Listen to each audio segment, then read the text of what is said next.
Veracity, still not sold on it completely. They're getting into esports and tournaments, so that can help with them, but their main draw of having a patent account views is not something that I feel like is that big. But if they can get into a lot of tournaments and stream and just be useful overall, they could do very well. Why do they call GRT to Google crypto? They don't. No one does. And that's a wrong, very, very wrong interpretation of what the graph does. Thanks for the info, George. Dope creations. Appreciate it. Your opinion, not including BTC in crypto portfolio, then yeah, it's a very, very bad idea. Everyone should hold BTC in their crypto portfolio. Everyone should. There's many reasons for that. Ada Boy Token, Hidden Microchip, not even on. That just is a horrible name, so I don't believe that. Love Diablo 2 and 3. I love, my college life was all nothing but Diablo 2. Diablo 3, I tried to get into it, I cannot. It was not the same, and plus I was older. So, but I wasted like basically all my college years playing Diablo 2. Just got my BlockFi credit card this week. Excited to earn rewards on top of earn interest on BlockFi. Thanks for all you do. Thank you. Thank you. And for the rest of you guys, this is a good time to talk about it. For the rest of you guys that want a BlockFi credit card or a credit card in general that rewards you in Bitcoin, well, get one. Get one. The URL is in the description. I finally got my dad in crypto. He went 75% in BTC, 25% in Ether. How do I get him get altcoins to actually make money? How do I get him to get altcoins to actually make money? I don't know. Both will make money. Ether makes money. So I don't know what you're talking about. If you want him to get more into small caps, right, tell him to take 5%. 5% from his Bitcoin and put that into something that's very promising. And then the only way to prove it to him is that 5% started growing significantly to 10%, 15% of his portfolio, then he'll realize it, right? But if you just want to stick with 75%, 25%, 75-25 with Bitcoin and Ether, there's actually nothing wrong with that. I think that's pretty good for a newcomer.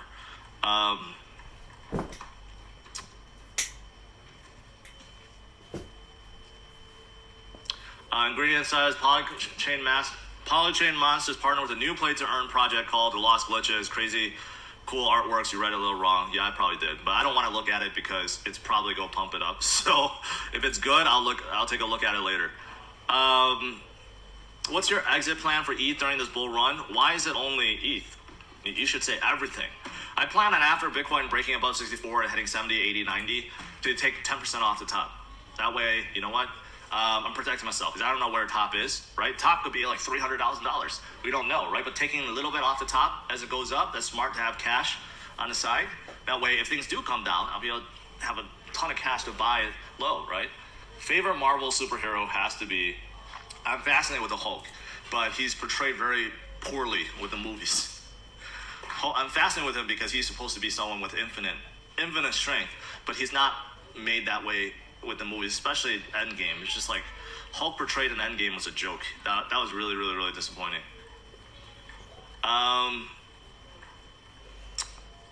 Do you think Ethereum is only up from here? No, of course, everything goes up and down. But will continue forward, upwards? Yes. Yeah, Jordan says Diablo 3 wasn't fun. Yeah, Paul, cow level, you have no idea how much time I spent killing those cows. My main guy was Javazon. That was very easy to kill cows.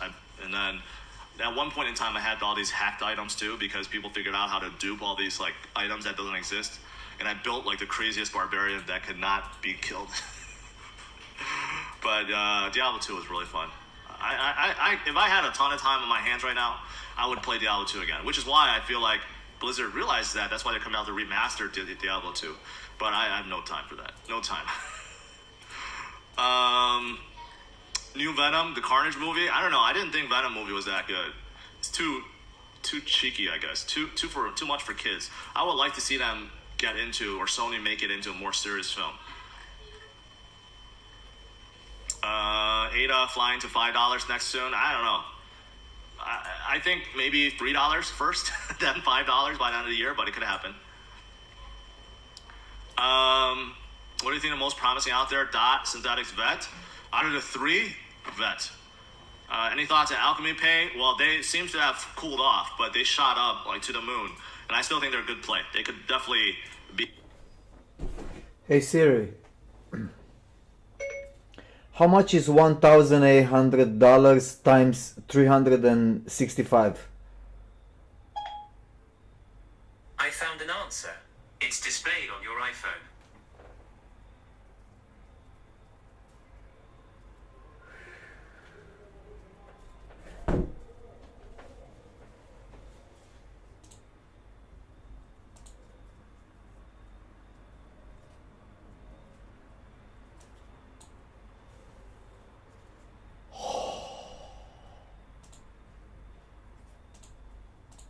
be a good alternative to, say, something like AMP.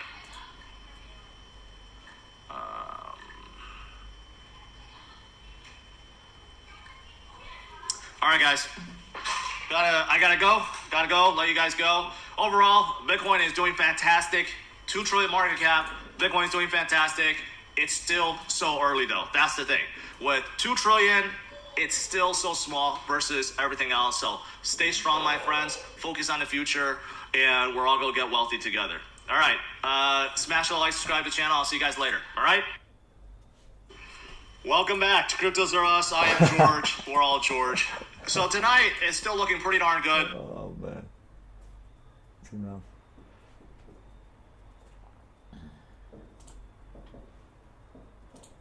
Ethereum was set up that it was 5 Ether per block. And then a year ago, they just announced they were going to change the software to 3 Ether per block. And a month ago, they announced they're going to change it to 2 Ether per block. So the monetary policy of Bitcoin is said to be immutable and fixed forever. But I would say that because Ethereum supposedly was fixed, and now twice they've changed the monetary policy, there is a form that if all the miners and all the computer nodes decide, they can change the monetary policy, and Ethereum has shown that. I think Ethereum is a bit more centralized and has more leadership because Vitalik Buterin is an actual human who's willing to disclose who he is, and he still has the sort of founder following. And Satoshi Nakamoto he ghosted all of us in a sense. And so thus it's in some ways socially just more decentralized. And then fees are voluntary in Bitcoin. They're a necessary part to channel everything. Emily. Going back to monetary policy, in practice, what does that actually mean for like a difference between Bitcoin and Ethereum, that it's fixed but changing versus staying at that same rate? So Emily asked, what does it mean in practice? In practice, Bitcoin has a much slower growth rate or inflation rate, which is currently, if I'm not mistaken, about half. What's that? About 4%, but it's about half of the inflation rate at Ethereum, which is running in the 7% range. Every one of the 1,600 live tokens that are right now altcoins have separate monetary policies, and one could do a complete economic study about what it means. But in terms of Ethereum versus Bitcoin, Ethereum has a higher inflation rate. And secondly, because they've shown that they can form some consensus and change it, I think it sends an interesting question into that ecosystem as to how hard a monetary policy versus a more human-based, flexible monetary policy. Hugo. So is it that the core developers of the Ethereum blockchain decide, or how do they? I'm not familiar with how they make that decision to change the monetary policy. So the core developers of any coin can propose to the various mining and nodes to make a change, including the monetary policy. Even in Bitcoin, the monetary policy could change if there was a proposal from the core developers. In the Ethereum case, they have done that twice. The core development of Ethereum is highly concentrated around the Ethereum Foundation. Consensus, the company that Joe Lubin runs, has some normative social standing in the community as well. But it's been part of proposals. And in reading the proposals, it goes back to Emily's question, the core developers have said we should bring down the inflation rate. Like there's an active advocacy to bring down the inflation rate. So you vote by updating your node software, or? Yes, in essence, and it could lead to a hard fork, I believe. So that's the background. Let me just talk about the platforms. We know about Ethereum. We've just chatted about it. Its actual current market value is $22 billion. Well, we're not going to spend a lot of time in this class this semester about market values. I thought it would give you a sense of how people think about it. The other 5 that you did some reading about, EOS, whose market value is about $5 billion, is so new because they just finished a initial coin offering in July, and they just went live in July, but they raised $4.2 billion. So my estimate, my prediction is EOS is going to be real and going to be around. They've taken $1 billion of that $4.2 billion and set up a Kickstarter sort of venture firm, literally so that they could maybe support some of you. You could be knocking on the EOS venture firm's door and saying, fund me, I've got a great idea. And they'd have one condition amongst others, you'd have to use EOS as the platform. So, it's a self-reinforcing business model. NEO is the other big one that I'd mention, which was started 2 years ago out of China. A lot of people think with the backing of the Chinese government, even if not officially, certainly with the verbal and help of there. Some people think of it as the Ethereum of China, but it does use a different proof of work. And those are the main ones. Ethereum Classic is there because there was a hard fork off of Ethereum after the DAO circumstance. Any quick questions about the platforms? And NEO and EOS are thought to be a little bit higher throughput and faster because of the different proof of work that each of them have. So maybe they're more scalable than Ethereum long term. What's that? So Hugo is pointing out that neither one truly use NEO and EOS truly use decentralized proof of work. They use a delegated Byzantine fault tolerance. This was from the reading. We're not going to spend time on it, but there was 12 use cases that the Digital Chamber of Commerce came up with, and we're going to study most of these, not all of these, later in the semester. Please tell me, Sean. So from the growth perspective across different platforms, do you support multi-programming language platforms as opposed to single language programming platform? Which one do you think has more potential? The question is do multi-language platforms have more potential or less than single language platforms? I haven't done a real study. My gut tells me that there's some trade-offs. A multi-language platform probably allows for more development of apps, just like on the internet, if you can have more app development. Though if you have only one single language, you might have fewer vulnerabilities either to attack or coming down. So there's probably some trade-offs. I'm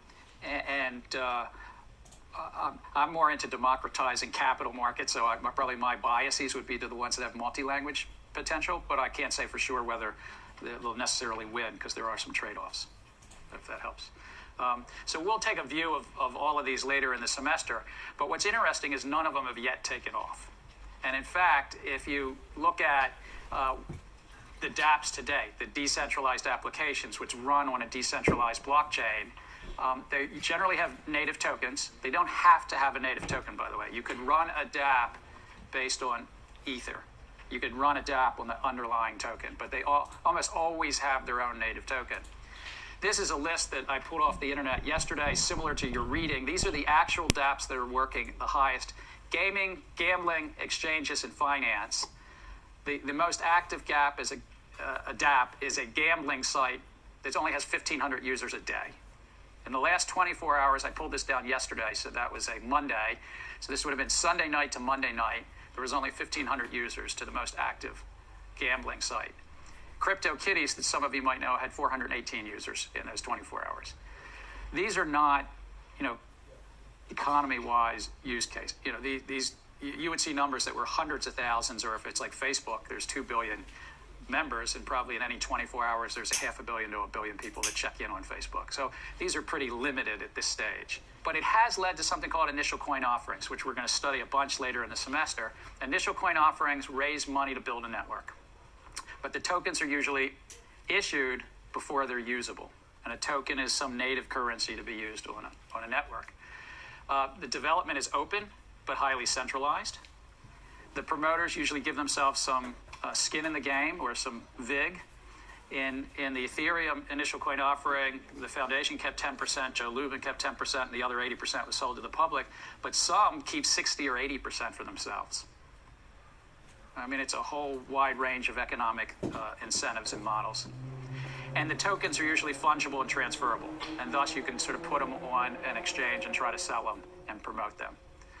And again, we're going to come back, but I thought if we're talking about smart contracts, they tie into initial coin offerings. Daniel. If the tokens aren't functional, what goes into their valuation?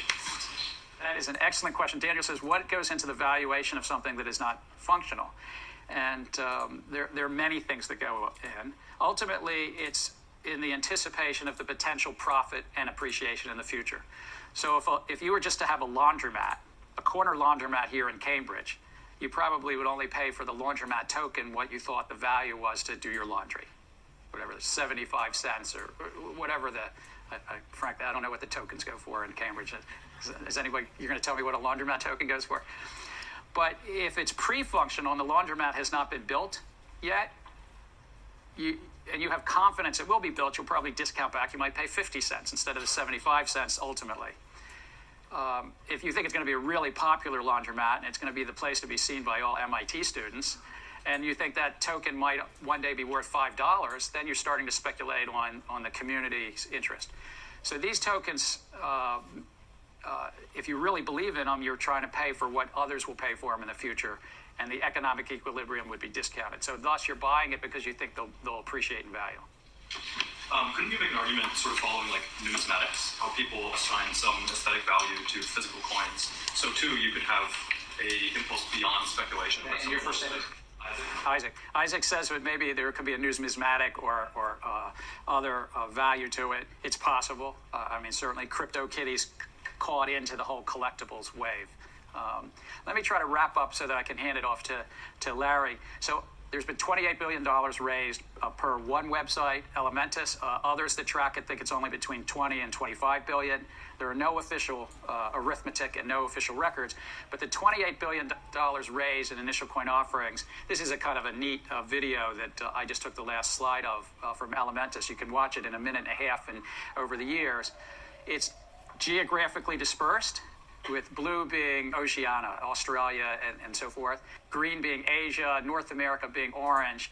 But the biggest ones, EOS raised $4.2 billion, Telegram $1.7 billion, and the like. These are not small figures.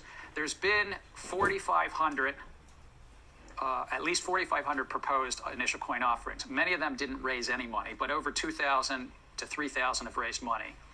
I'm going to use the 3,000 figure. Less than half of them are even live today.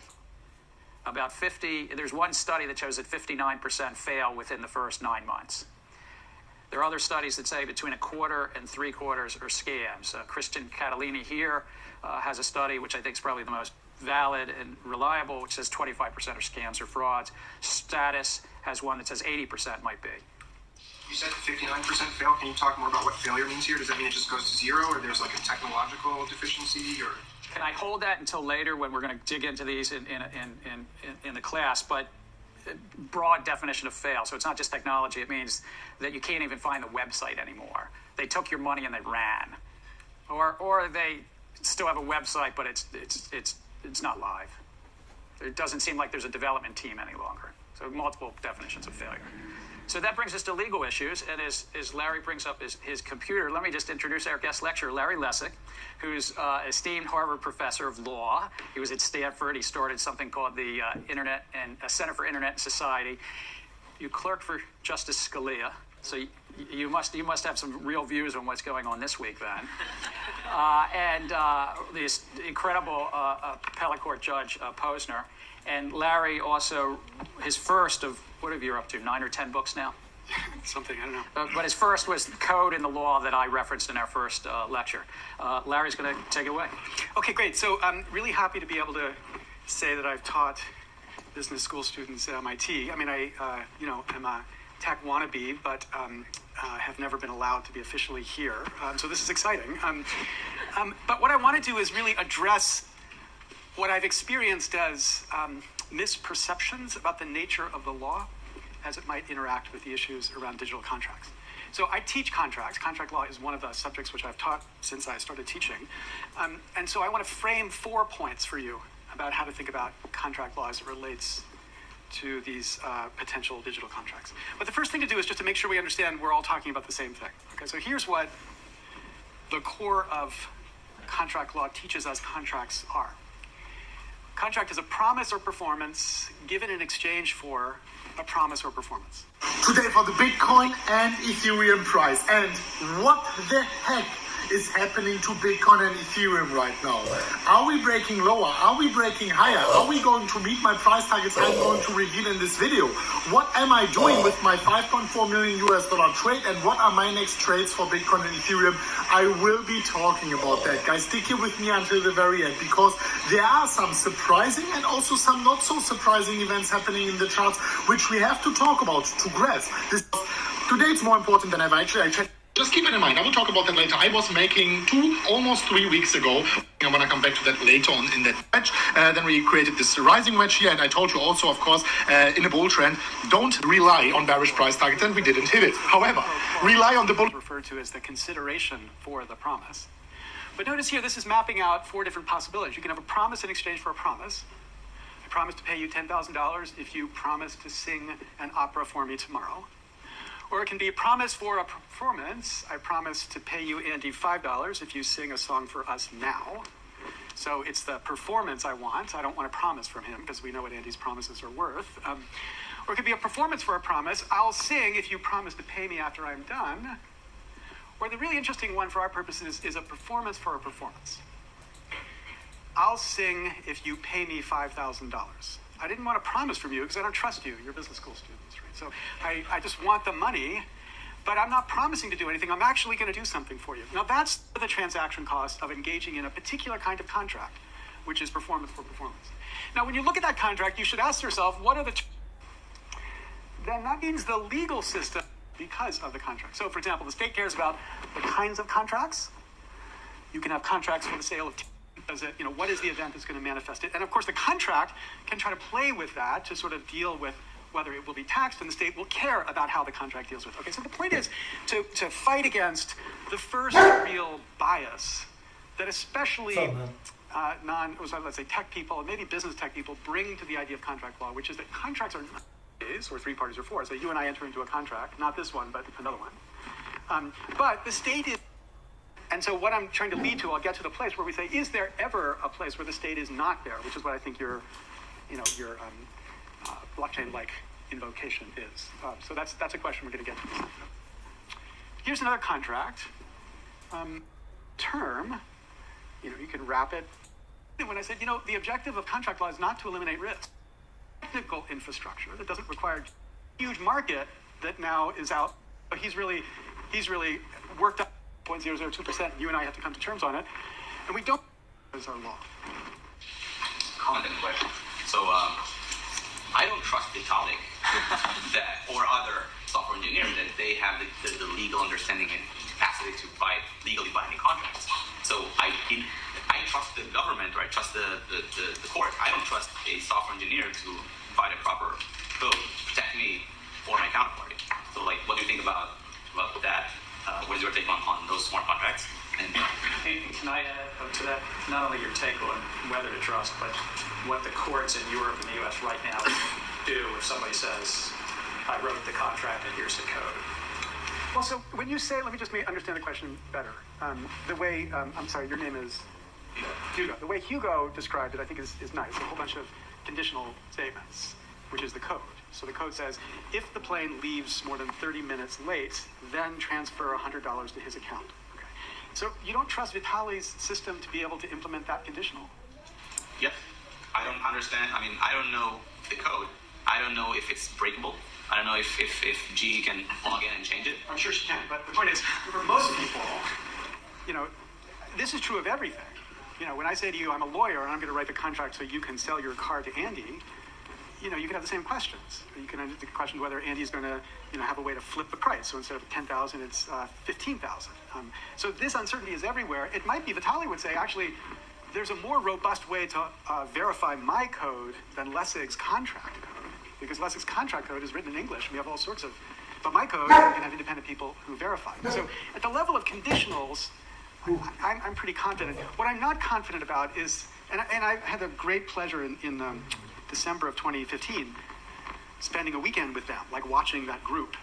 And, it's this weird kind of, he is like the Messiah figure, and there's 12 people sitting on the floor around him listening to his every bit of wisdom, and so it was inspirational and scary at the same time, because you see how much money is resting on this Messiah structure. But I have a lot of confidence in their ability to do the conditionals, but I'm not so confident that they yet thought through how it plugs in to the bigger legal story. And that's part of what I was trying to pitch to them, to him, and that's what I was trying to pitch to you, that it's never going to be the case.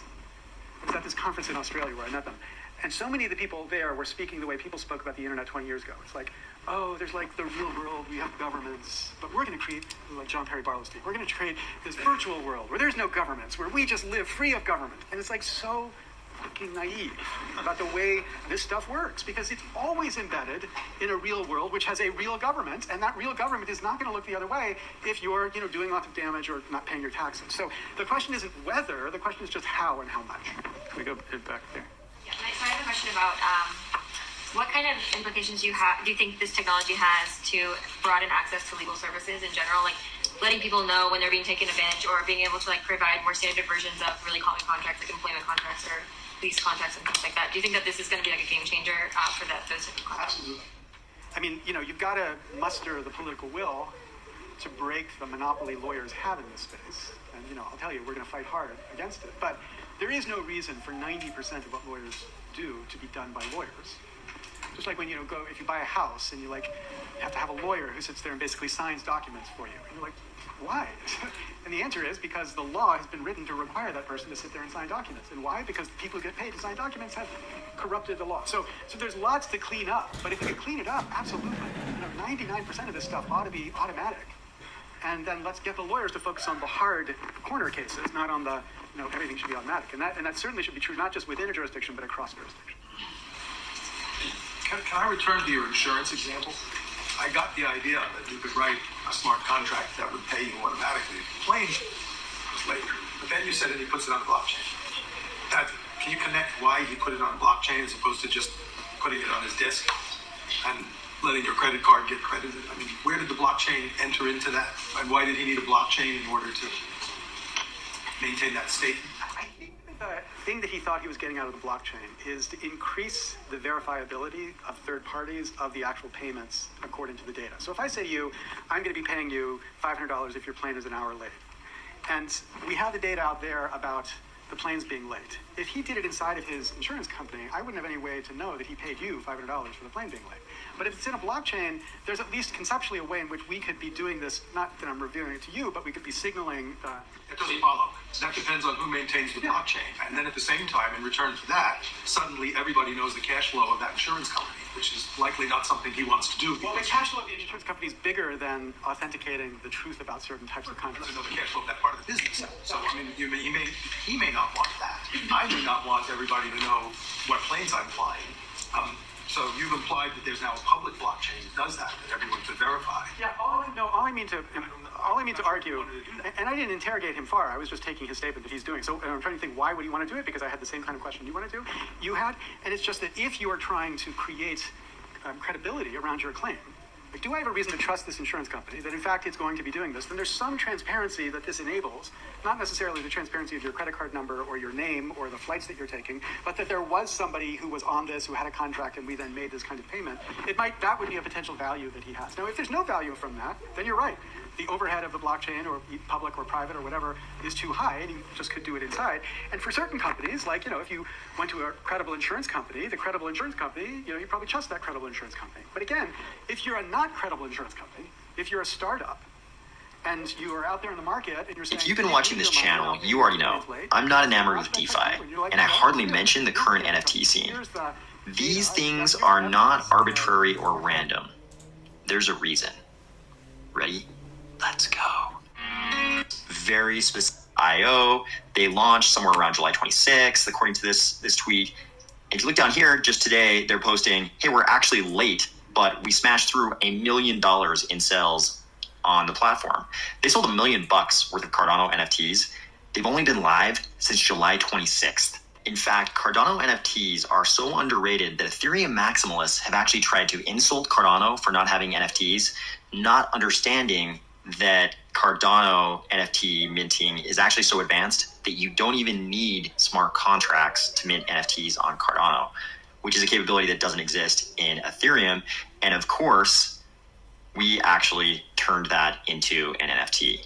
The Cardano NFT scene is very impressive and innovative, and people in the Cardano community have created some extremely beautiful NFTs. The same place really as creation is about value extraction. Value extraction from a community. And I'm not vilifying that. I mean, we've got a market all about, and I will always through NFTs, but value creation just has to do with art and collectible NFTs. NFTs for Amazon, I work for eBay. But if you're listening to this video, if you're watching this video, You've probably already done this, only way better. We know exactly what it looks like in this case, mutability and a lot of what self or ADA. You probably hold ADA. And if you hold a significant amount of ADA to the exclusion of other cryptocurrencies, I know that's not everybody, but let's try to. Escrow the $500. Andy, let's try to get a couple more questions, but my hunch is that it's probably a permission rather than permissionless blockchain, and it may be the insurance company wants to ride on the buzz of blockchain. But it's possible also that he thinks that there'll be more trust, that consumers will trust it if it's called a blockchain. So but you did an interview. You can pick who you want to. Right here. So proof of performance, could this whole smart contract solve it? So for instance, some countries would receive, and I was talking to Leonardo about it in Cargill, in his company, they deliver wheat to some countries, and the proof of performance is always delayed, and hence it becomes a credit issue. So could smart contracts solve something like that? Yeah, if you had an alternative way to credibly represent the fact, and again, this is kind of connected to Andy's point, like what is this, and is there an alternative way, and is this the alternative way? Then you lower the transaction cost of that kind of contract. Because I'm going to trust the contracting process more if I'm confident that, in fact, the fact that I'm not late doesn't penalize me, or you don't penalize me claiming I'm late. So to the extent you lower the cost of verifying facts in the world, you increase the opportunity for certain contracts to happen who otherwise wouldn't happen. Hey guys, welcome back to the channel. Hope you're having a wonderful week as things are looking good. Today we have a quick video and we're doing an app state because the more state is off circulation, which means they can't sell it right away, and there's less chance of being dumped on, being sold on by whales, etc. So you want to see this number, and it has continued to climb up, right? Percentage staked. And now we're going to talk about burn fees. You can see $150,000 worth, or 150,000 AVAX has been burned, and that is because AVAX does burn its fees, similar to everybody's talking about Ethereum right now in EIP-1559. Well, AVAX has been doing this, and it's good to see such a large amount of AVAX has been burnt in such a short period of time.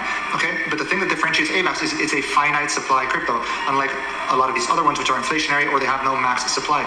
So AVAX, like our good friend Eagle, is finite in supply and it burns on top of that, and there's 60% of participants staking on top of that. Okay, so this is very, very good. This brings us to this article. It's called What Sets Avalanche Apart from Other Layer 1 Protocols. I'm going to leave the link down below because this is way too long to go over completely today. But I'm going to talk about this tokenomics section, okay? Just to kind of summarize this again for you guys.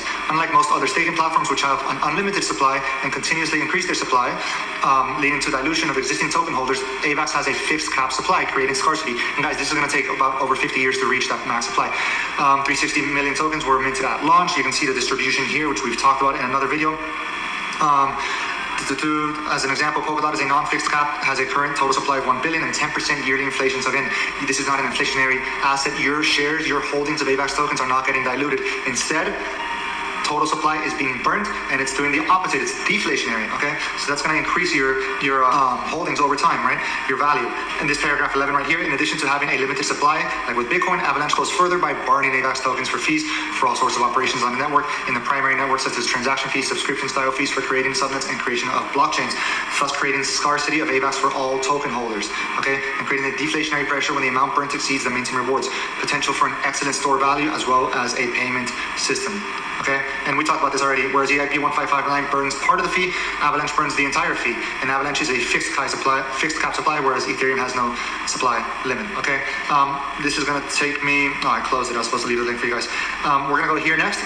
And I know a lot of projects do this. They put this side by side and compare their stats. The difference with Avalanche though is that it is live. Okay, this is proven. It's live. You can go use the system, use the protocol yourself, use their DeFi, use their wallet. I've used it. It's insanely.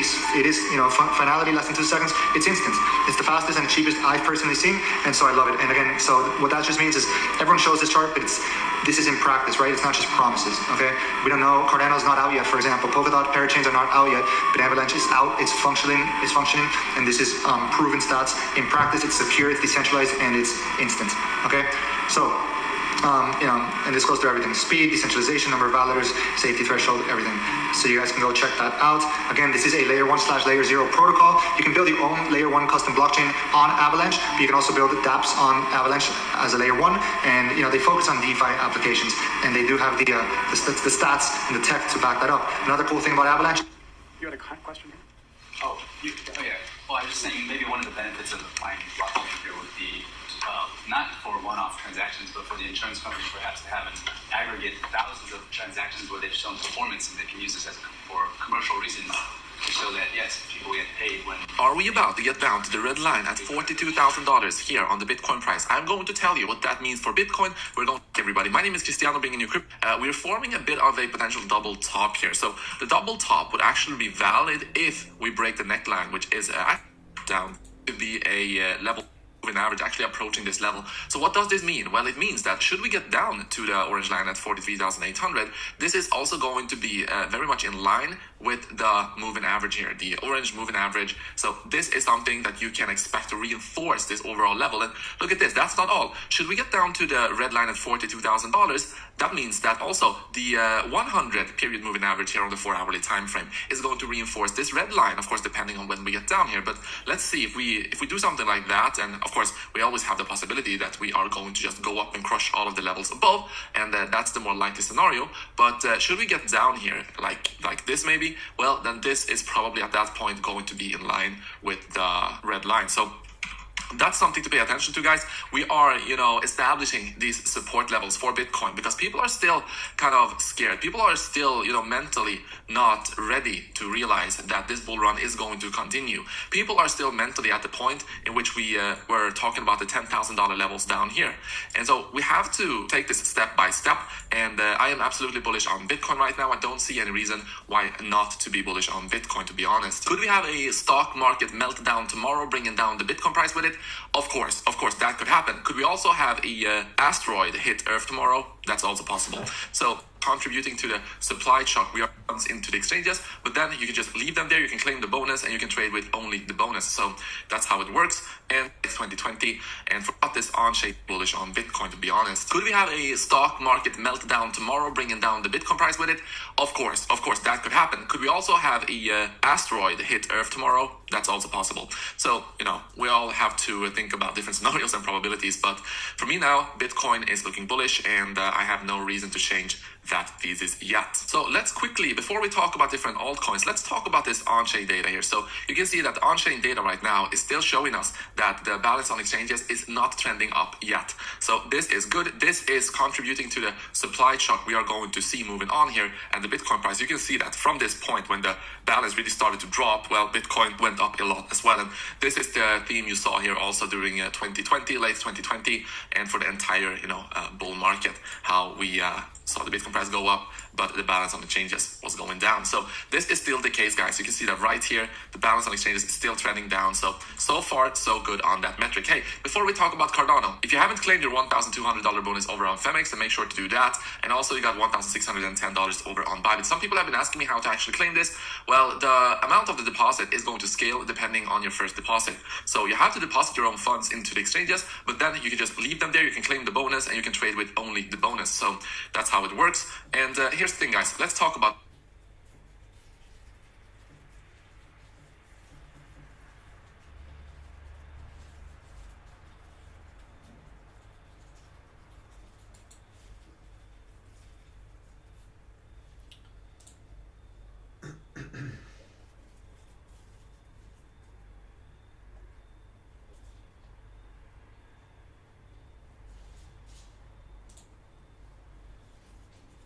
the markets react. Well, despite all the news, they pretty much shrugged off the events of the week, with the S&P 500 higher on the week, but really just by a little bit. And small caps took a bit of a hit, falling 1%. 1.3% right now. That doesn't make any sense if you actually believe that inflation is coming. Yeah, and we had any number of experts saying sell bonds, sell bonds, sell bonds. I really do feel like the yield curve is the key, as Nancy mentions, in terms of what it reflects going forward. And while we are past peak economic growth, mind the question of, there's a lot to the Disney company beyond streaming. They have the theme parks, they have the cruise ships, they have a television network after all, things like that. Is that ballast that's their app store and service revenues, which Home Depot, Macy's, TJX, Target, and Walmart are the big retailers slated to report earnings. Executives will face questions on how they're preparing for that upcoming holiday shopping season with inventories low, shipping ports clogged, and input and labor costs elevated. New government data out on U.S. retail sales will also add to that narrative. Those numbers out on Tuesday, they're expected to show a month-to-month decline in purchases. And finally, look for an update on the chip shortage. Earnings from Analog Devices, Applied Materials, and NVIDIA slated for the week. David? Thanks to Juliet, Danny, and Romaine. Coming up, the enigma that is the labor market. Is it possible that we are seeing a shift in power back toward the labor side of the ledger? We ask Steve Ratner of Willett Advisors.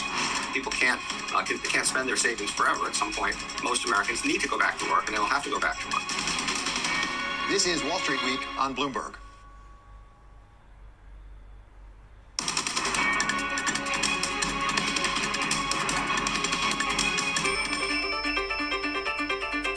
The pandemic disrupted employment around the world, and as the economy recovers, we can't assume that we'll go back to working the way we did before. We've added millions of jobs since the low point, but the unemployment rate in the U.S. is still above 5%.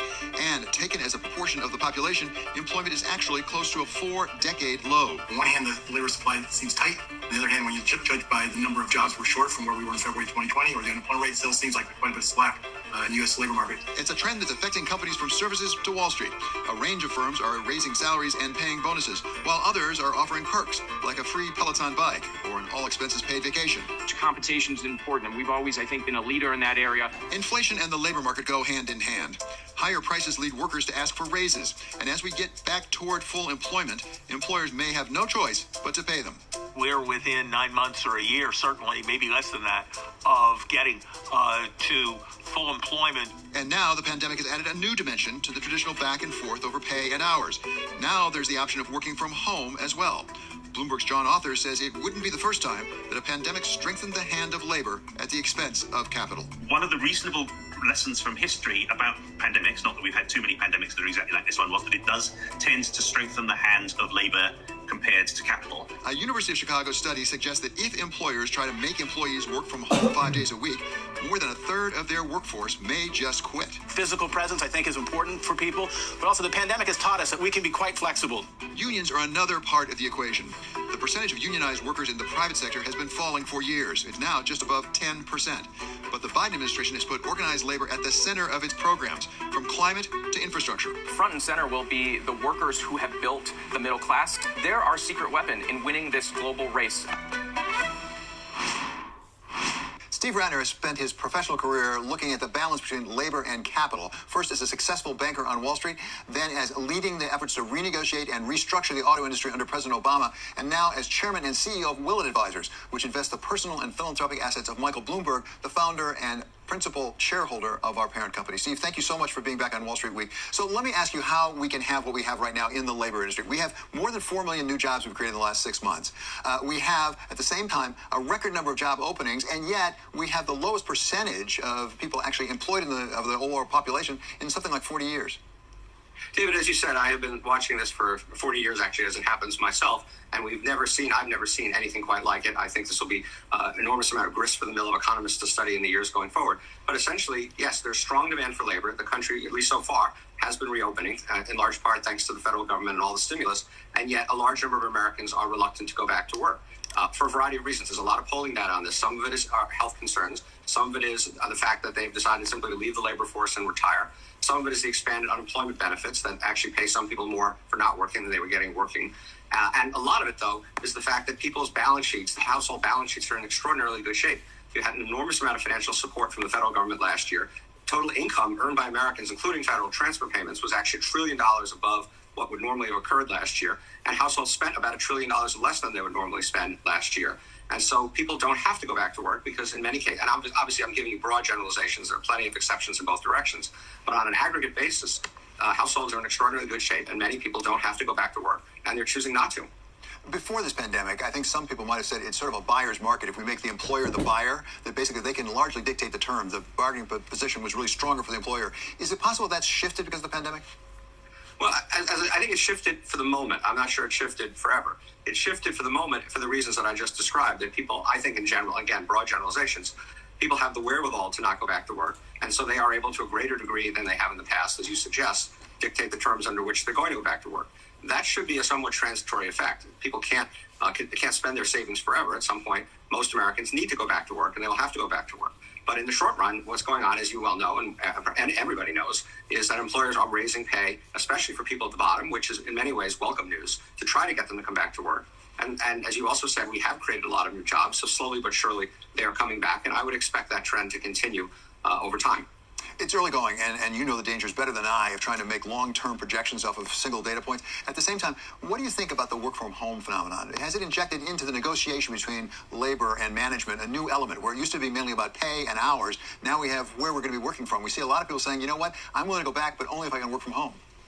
There's no question, and again, the polling data brings a lot of this out. There's no question that the work from home and just a lot of things that relate to the pandemic, this extraordinary once-in-a-century event, have changed the way people think about many of these things. And yes, there's no question from the data that people are putting a greater value on the ability to work from home. And if they're, for many of them, if they're choosing between two jobs, one of which they're allowed to work from home, one of which they're not, they're more likely to choose the one in which they can work from home. But that's okay for employers too. For many of these people, you can work from home. But as I said, I do think in the fullness of time, the luxury that people have today, which I'm fine with and thrilled by, being able to make these kinds of choices will diminish, and people are going to be in a position where they're going to need to work, and the jobs will be what the jobs are. Some of them can be done remotely, but many of them can't.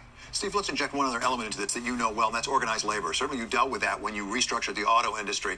President Biden and his administration have made a priority of really advancing the cause for organized labor, which, if it happened, would reverse something that's been going on for some time. We're down to just over 10%, I think, of the private workforce that's organized right now under a union. Is it possible for the Biden administration to turn that around?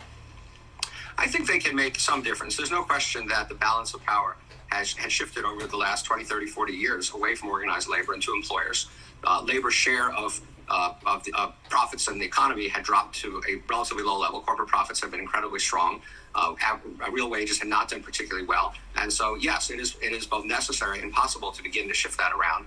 I think you want to be, and I'm all for organized labor, but I think there are a couple of things you want to be careful about. Number one, something we saw in the auto industry is that you want organized labor to focus on pay, not on job restrictions, where, General Motors had 300 different job categories under its collective bargaining agreements, which we eliminated virtually all of them so that people could actually work more flexibly and more productively.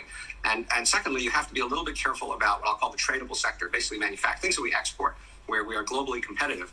And if labor costs here get too high, what's simply going to happen is jobs are going to go somewhere else. And some of that has happened in the auto industry. The share of auto jobs that have moved to Mexico has been growing because Mexican labor is very productive and much, much cheaper. And so you have to be careful about that too. But within those parameters, there are things that we can and should do to increase the power of organized labor. And I commend the Biden administration for thinking about that. Talk as an investor. I mean, you're a long-term investor. If you knew, and we certainly don't know, if you knew that in fact there was a shift going on in the relative importance, strength of labor versus capital, how would it change your investment decisions, if at all?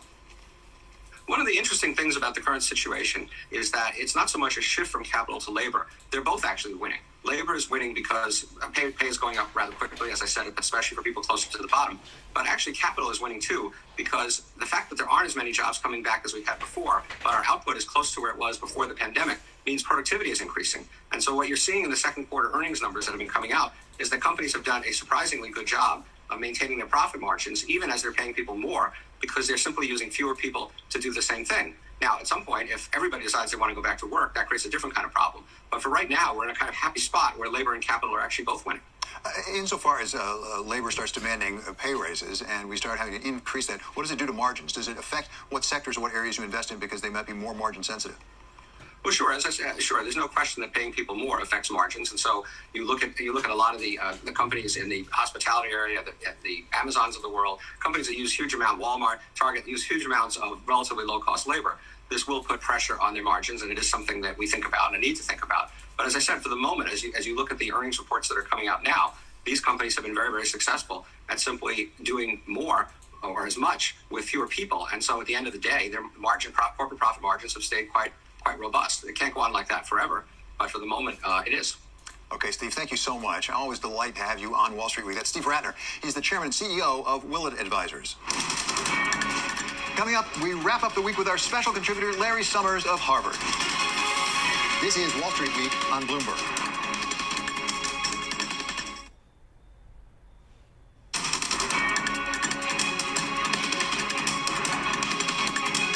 This is Wall Street Week. I'm David Weston. As we come to the end of the week, we turn to our special contributor, Larry Summers, to really bring out some of the most important things of the week. Larry, welcome. It's great to have you back. I'm going to actually start with last week, if I may, because when you were on Wall Street... Liability, since the Fed is owned.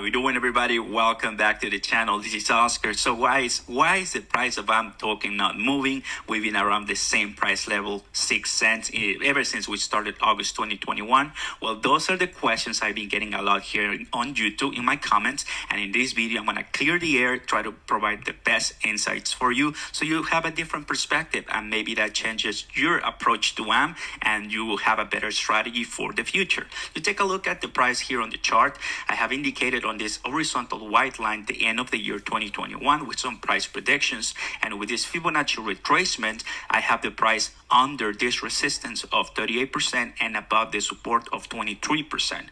Well, not really exciting, right? Considering there's a lot of altcoins out there making bigger moves. Well, by the end of this video, I'm going to give you all the insights and explanations you need to know so you make the most money on this, because that's what we're talking the channel. Everyone, stocks, Roth IRA, and cryptocurrencies, long-term growth, little by little. So please go ahead, like, subscribe, and turn on those notification bells. Thank you very much. Guys, like I just said, awesome altcoins are coming to the market, especially here on Coinbase. We had Alchemy Pay. Now we had another one just this week, right? I mean, it's insane how things are changing. Timing the market than timing the market. That's much difficult. And of course, you have a higher risk of losing your money. Be amazing. Now, just this week on helps you transition those Flex. But guess what's going to happen? This industry that to accept Bitcoin to me Canada. So I'm not worried. I think this last week, boom, you barely can able to see there, but there you go, 24 cents on August 6th. Now, of course, it came back down. So, of course, if you want to make money with AMP, at this time, it will be a great time to load up with coins, right? Not telling you to buy, not telling you to sell. This is not financial advice, but I will tell myself to load up when it comes to AMP token, right? Because when you see it price up, eventually, that will be probably too late for you to buy. But that's just my opinion, of course. And here's a different perspective I want to give you guys. The price of AMP token, of course, is 6 cents right now. We have a circulating supply of 48 billion and a total supply of 100 billion tokens. Well, take a look at this. I predict that for the end of the year, if I go back to my technical analysis, we're going to be looking at a price around 15 to 20 cents. This, guys, what you're looking right now, it's even more conservative. Some people have way bullish predictions.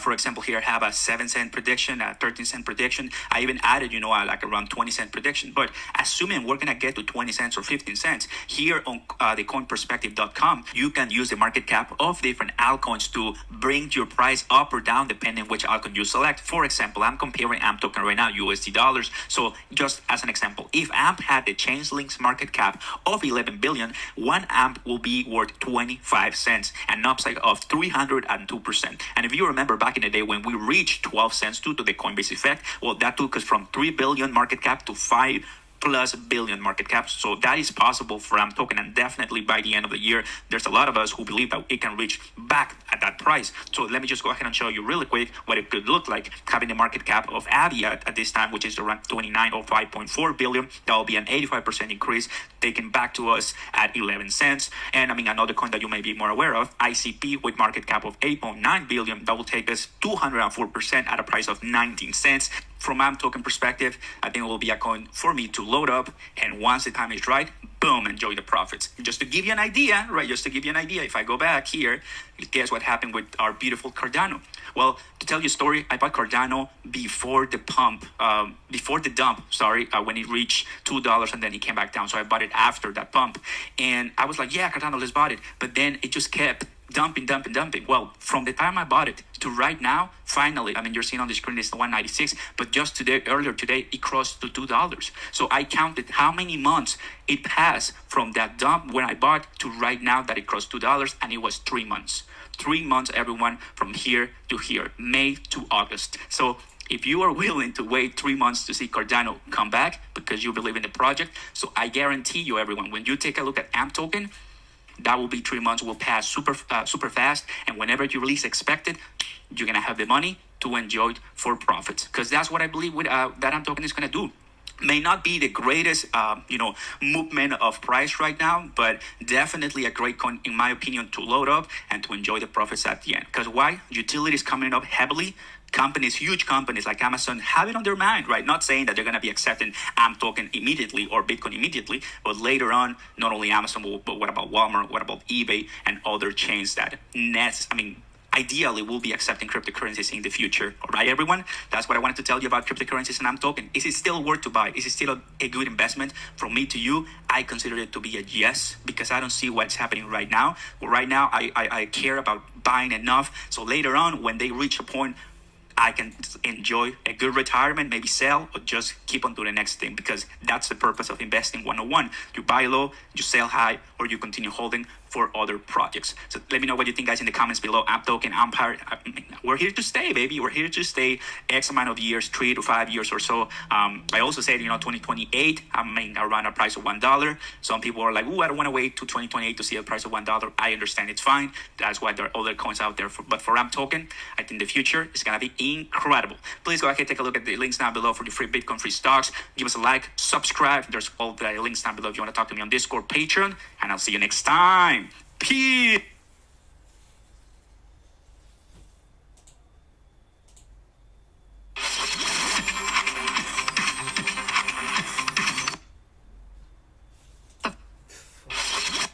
Home base is? Yeah, so our headquarters is in Manhattan, New York, which has been a little challenging to say the least, being a digital currency sort of operator, money services business, everything we're doing in crypto. So, but it's actually been a great strength for us. So there's a lot of great people here, and us, and kind of the way that we've approached licensing and kind of just doing all this the right way. It's actually been a really great opportunity for us in the long run. So, but a lot of work that is not slowing down anytime soon, that's for sure. I think with anything in the payments sector, the regulatory side of it, obviously being there in the backyard of Wall Street always helps, just because the access to, different companies and also talent pools that can really kind of help businesses grow in that state. We here are based in Miami. I feel like we're the Wild West of the Silicon Valley, Sand Hill Road, somewhat of crypto now. And more people coming down here. I get texts and DMs on Twitter constantly that someone's moving an office down here, or they're getting ready to launch a project down here. So it's kind of cool. New York and Miami, perfect, which is kind of odd, being not a Silicon Valley based, initiative for something that is so technically oriented here. It's very interesting to see. Very cool. Yeah, and on our side too, it was very deliberate. So we absolutely set it up here because of the things you mentioned earlier. So just the ecosystem that's here. So that's really where we want to play in, kind of the long-term view that we have. For our viewers and listeners, explain to us the Flexa network, the process in terms of what you're trying to achieve in the payment space, and how this is so connected to AMP. Kind of give us that story of how those two came together. Sure. I'll give more of like a kind of the foundation of Flexa itself, because I think that then understanding that, and then you can kind of understand how AMP might fit into that picture. Right. So Flexa being a new digital payments network, the main thing that Flexa does is that it will connect to all the hardware and software that a merchant will have. So it's online, in stores, whatever hardware already, whatever terminals are there, whatever software they're running. So Flexa, our goal is to integrate with all of that as best as possible. And then what we do is we open the other side of the network to really let any app in the world use those digital assets to pay at a point of sale or online. So Flexa is not an app. It's actually not a consumer company, where all of that infrastructure layer that sits behind the scenes, that's a new payments pipe essentially, connects to all the merchants, makes it very easy for them. And then we let any wallet, so whatever app you already have on your phone. So there might be cryptocurrency wallets, which is fantastic, and we love supporting that, and there's been a lot of growth we've seen so far. But it even starts extending to any other app that has value on your phone. So it could be a loyalty app, it could be an airline reservations app, it could be a hotel app, it could be your banking app. So even your traditional banking apps, to use those at a point of sale, need all that other connective tissue. You can't just take your typical banking app and go scan a QR code in the US and have payments all get made. And so that's really what Flexa is about from day one. So we can accept any digital asset, or we aim to accept any digital asset through our system. And right now, the cryptocurrency angle from the very beginning has been super exciting. We're adding more and more of those assets, and we enable that now. So what all that means for kind of the everyday listener or consumer is that you can have these apps, and you can spend Bitcoin, Litecoin, Ether, some of these other assets literally right now in stores, Nordstrom, Baskin-Robbins, Lowe's, Petco, literally right now, you can take these apps and spend those in-store Bitcoin instantly and with no fees. And so that's what we've enabled, that we're really proud to have out there kind of in the wild now.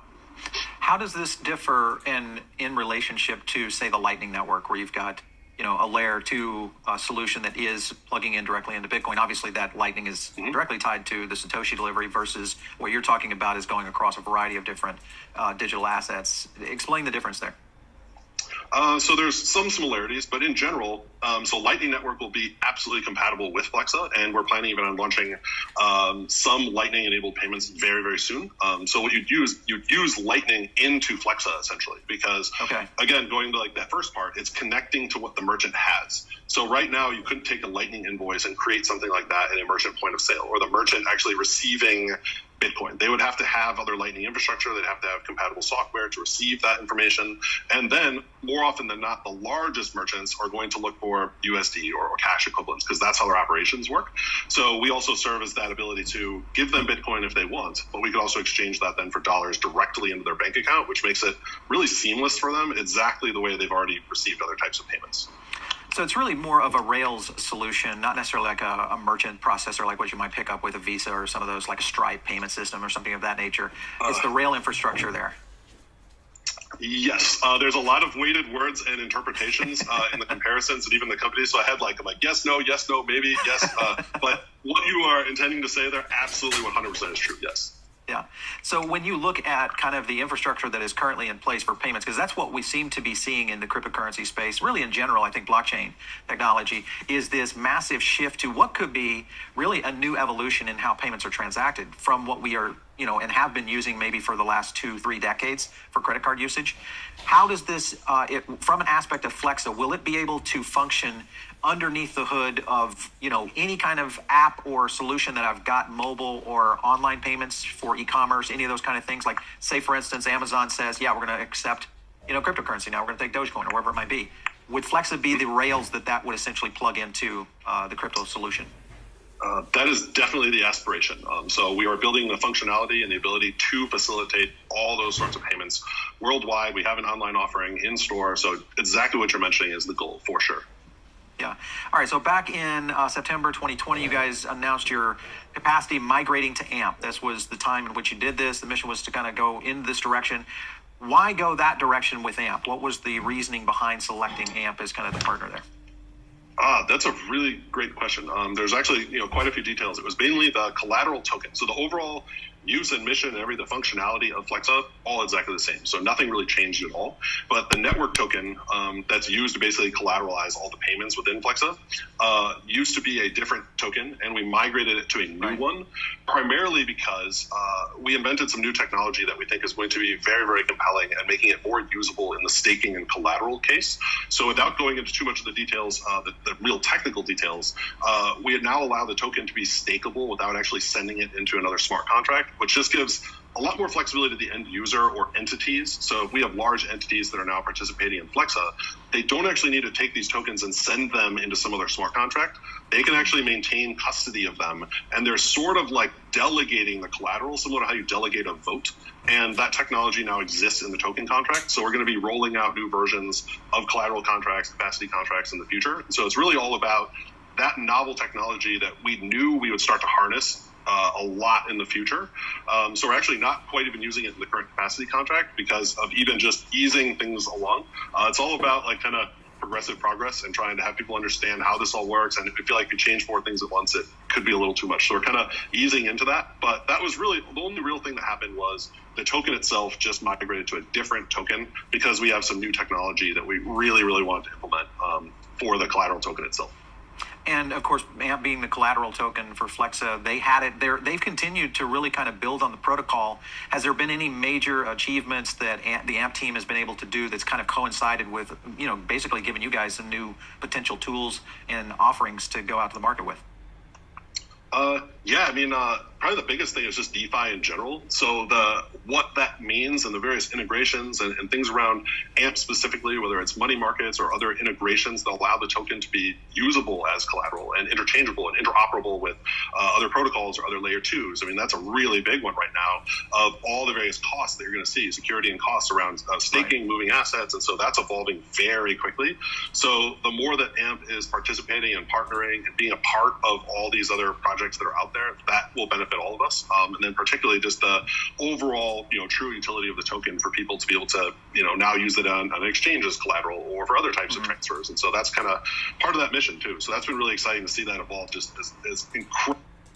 What's happening, everybody? Welcome back to the channel. It's time to talk about after it came crashing back down after the fact. When something gets listed AMP day and then sell off.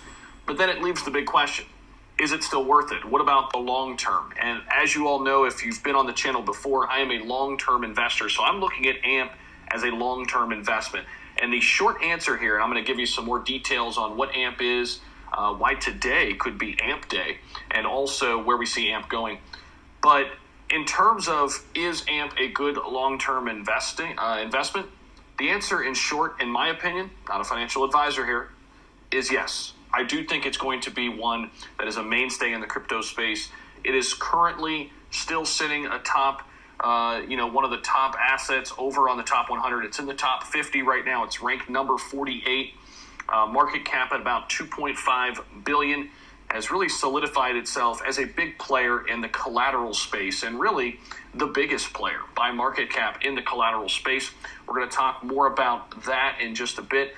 Go back and take a look at the overall market, which is slightly pulling back here, 1.76% down today, 1.87 trillion right now at the time of this recording. Overall market cap, Bitcoin, Ethereum, each down about 4 or 5% respectively. Of course, that drags down the entire market a bit, but let's jump right into AMP. And what I want to do is take a look at the actual chart here. So what we're seeing here is a lot of consolidation. Right? Look at this range that it's been channeling in. So I'm actually going to draw some lines in here so we can keep tabs on this, because we've got this resistance line right here. Okay? And if we can somehow break out of this line and break into the 7-cent range here soon, I do think we can run back up closer to 8-9 cents. Now, we're going to continue to watch that, but we've got a nice channel here. I'm going to draw another line right here for our line of support. It's not going to be perfect, but gives us an idea here. Okay, so we can take a look at that. We're going to watch that very carefully. Actually, now we can move this down just a hair. Right, there we go. Boom.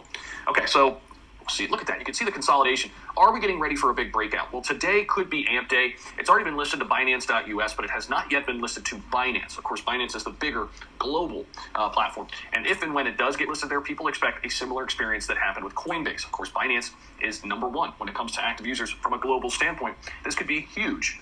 For the price of AMP. We're going to continue to watch this throughout the day. Don't be surprised if and when it gets listed to Binance that we see a big pump here. Now, again, I'm thinking about this more long term. I think there are big companies, organizations, institutions that are going to get involved with AMP because of what they do.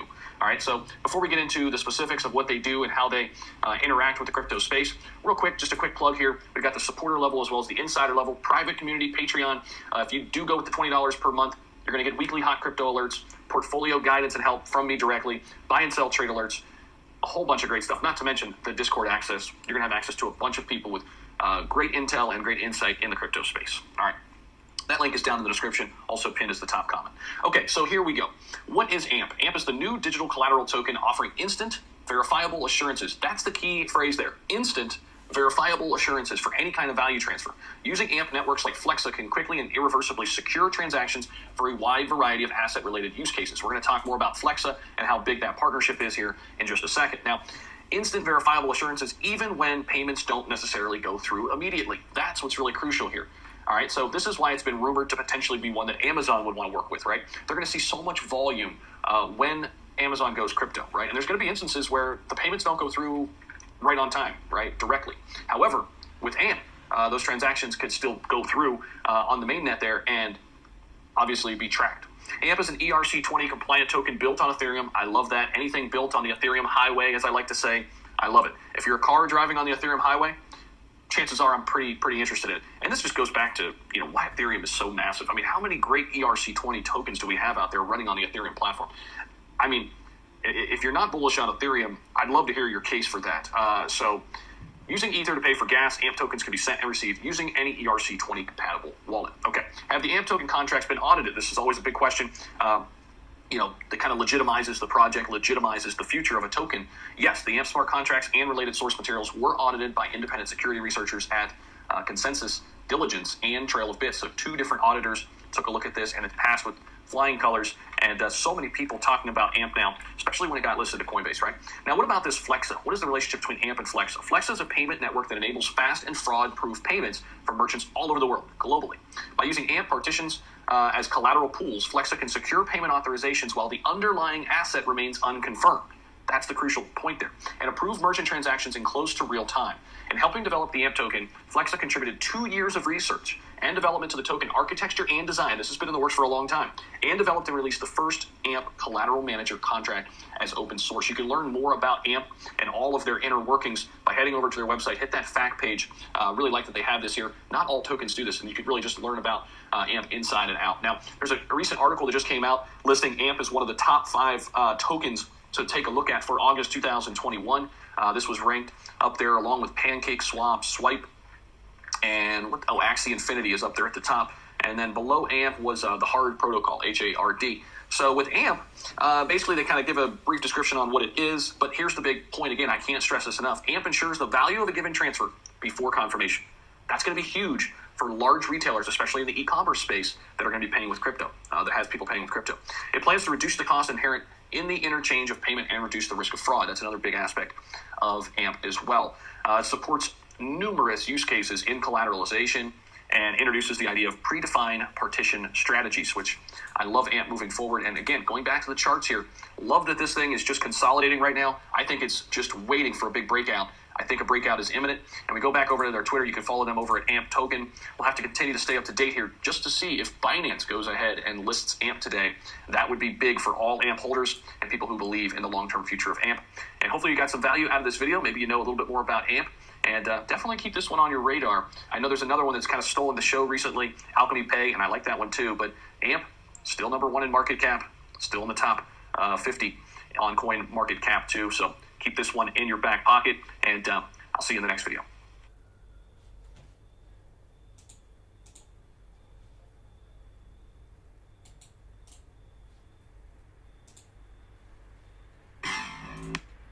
Disturb pots. Entertainment is hard to come by some days. Nothing is really new on Netflix. How many times can you really watch The Crown? And it's just not getting used much.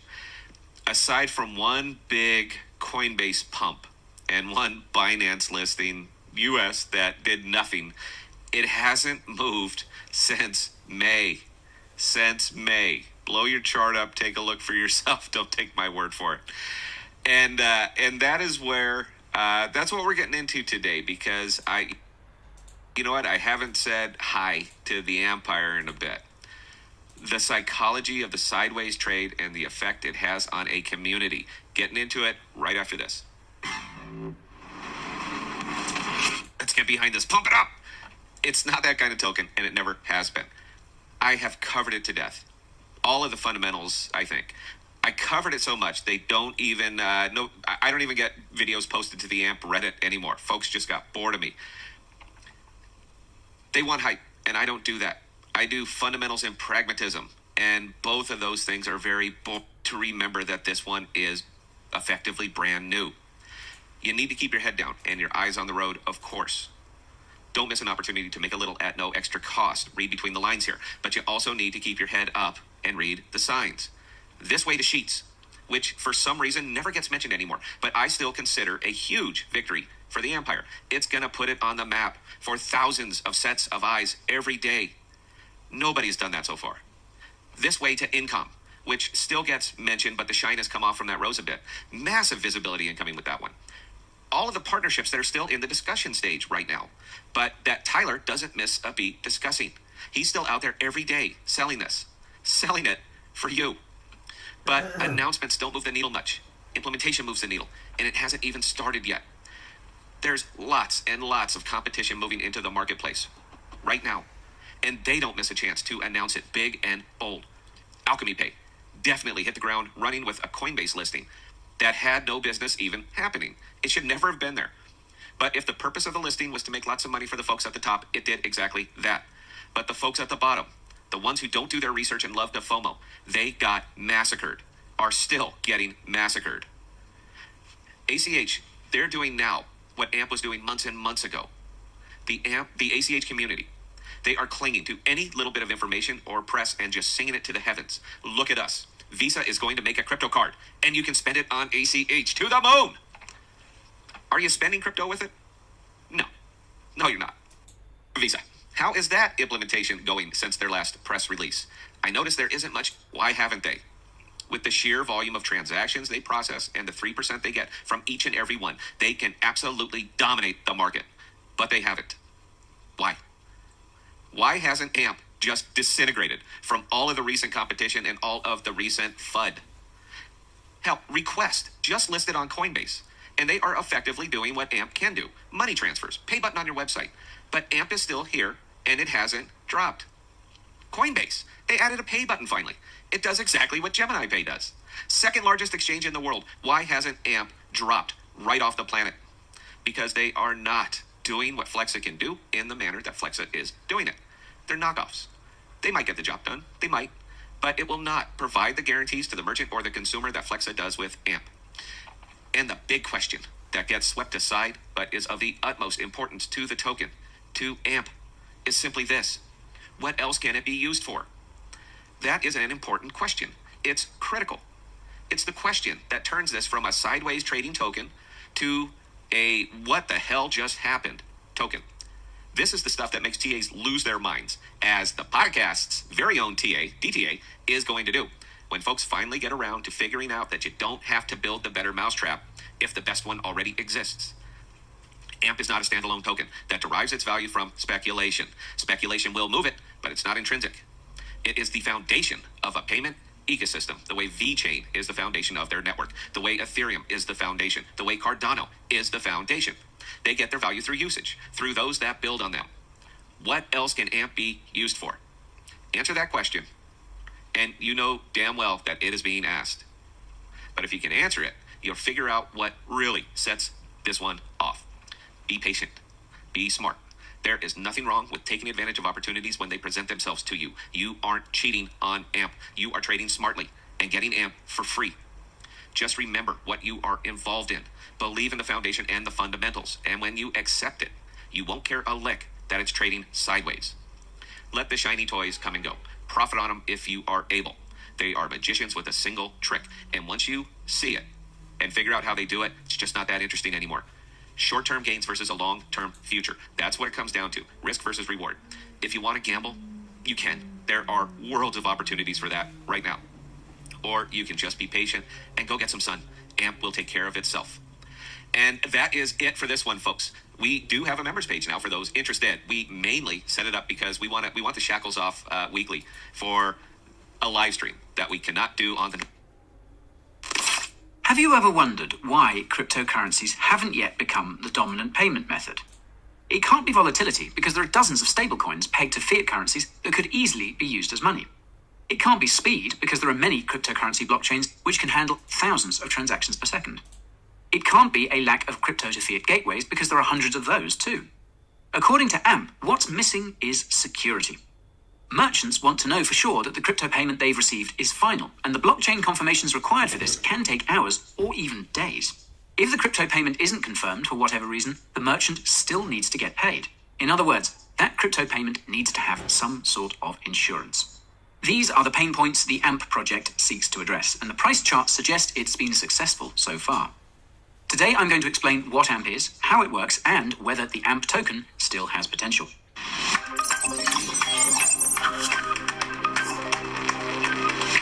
Now hold on just a minute. I'll get in a lot of trouble if this video doesn't have a disclaimer in it. If you're looking to get rich quick, I'm afraid that's not my shtick. Everything in this video is just for your entertainment and education. Consult a financial advisor if you're looking for that kind of information. If this is your first time visiting the Coin Bureau, my name is Guy, and this channel is as well. I'll keep cranking out quality and ping that note to enhance your viewing experience. You can use them to skip around or watch the whole way through if you're serious. So now that we're in the same camp, let's take a closer look at AMP. AMP was created by Flexa, a crypto payments company based in New York City and founded in 2018 by Daniel McCabe, Trevor Filter, Tyler Spalding, and Zachary Kilgore. Tyler has been the face of Flexa since its inception. He's an MIT and Harvard graduate who has worked for some of the largest aerospace companies in the world, namely Lockheed Martin and NASA. Flexa was funded by 3 private sales of the Flexa coin or FXC token in early 2018, early 2019, and April 2019. The April sale raked in $14.1 million from big brand VCs like Pantera Capital and Access Ventures. Now, I couldn't seem to find any details about the first 2 token sales. I'll tackle the tokenomics in a bit. Now, less than a month later, Flexa revealed their Sped-N app, which lets users pay at over 30,000 merchants in the United States with Bitcoin, Ethereum, and Gemini's GUSD stablecoin. In the months that followed, Flexa added Litecoin and Zcash to their supported cryptocurrencies and expanded their operations into Canada, onboarding an additional 10,000 merchants. In July 2020, Coinbase revealed that FlexaCoin was one of the cryptocurrencies they were considering supporting on the exchange. Now, oddly enough, just a few hours later, Flexa suddenly announced a new token called AMP, or AMP, which had been, quote, in the works for the better half of a year, with the help of Consensus. According to Flexa, the reason they created AMP was because the FlexaCoin smart contract could not be upgraded to support the new functionalities they were looking for. Users were able to convert their FXC into AMP at a 1-to-1 ratio in September 2020, which is when I last covered the project. AMP listed on Coinbase in June this year, and since that time it's been in the headlines quite a bit. So, how exactly does it work? I'll start by saying that Flexa and AMP are two separate technologies. Flexa's payment protocol makes it possible to pay using 22 cryptocurrencies and 4 stablecoins at over 40,000 merchants in the United States and Canada. What makes Flexa different from other crypto payment services is that crypto payments with Flexa are automatically converted into whichever fiat the merchant wants. These conversions from crypto to fiat are done in the background automatically using cryptocurrency exchanges Flexa has partnered with, which wire the money to the merchant's bank account.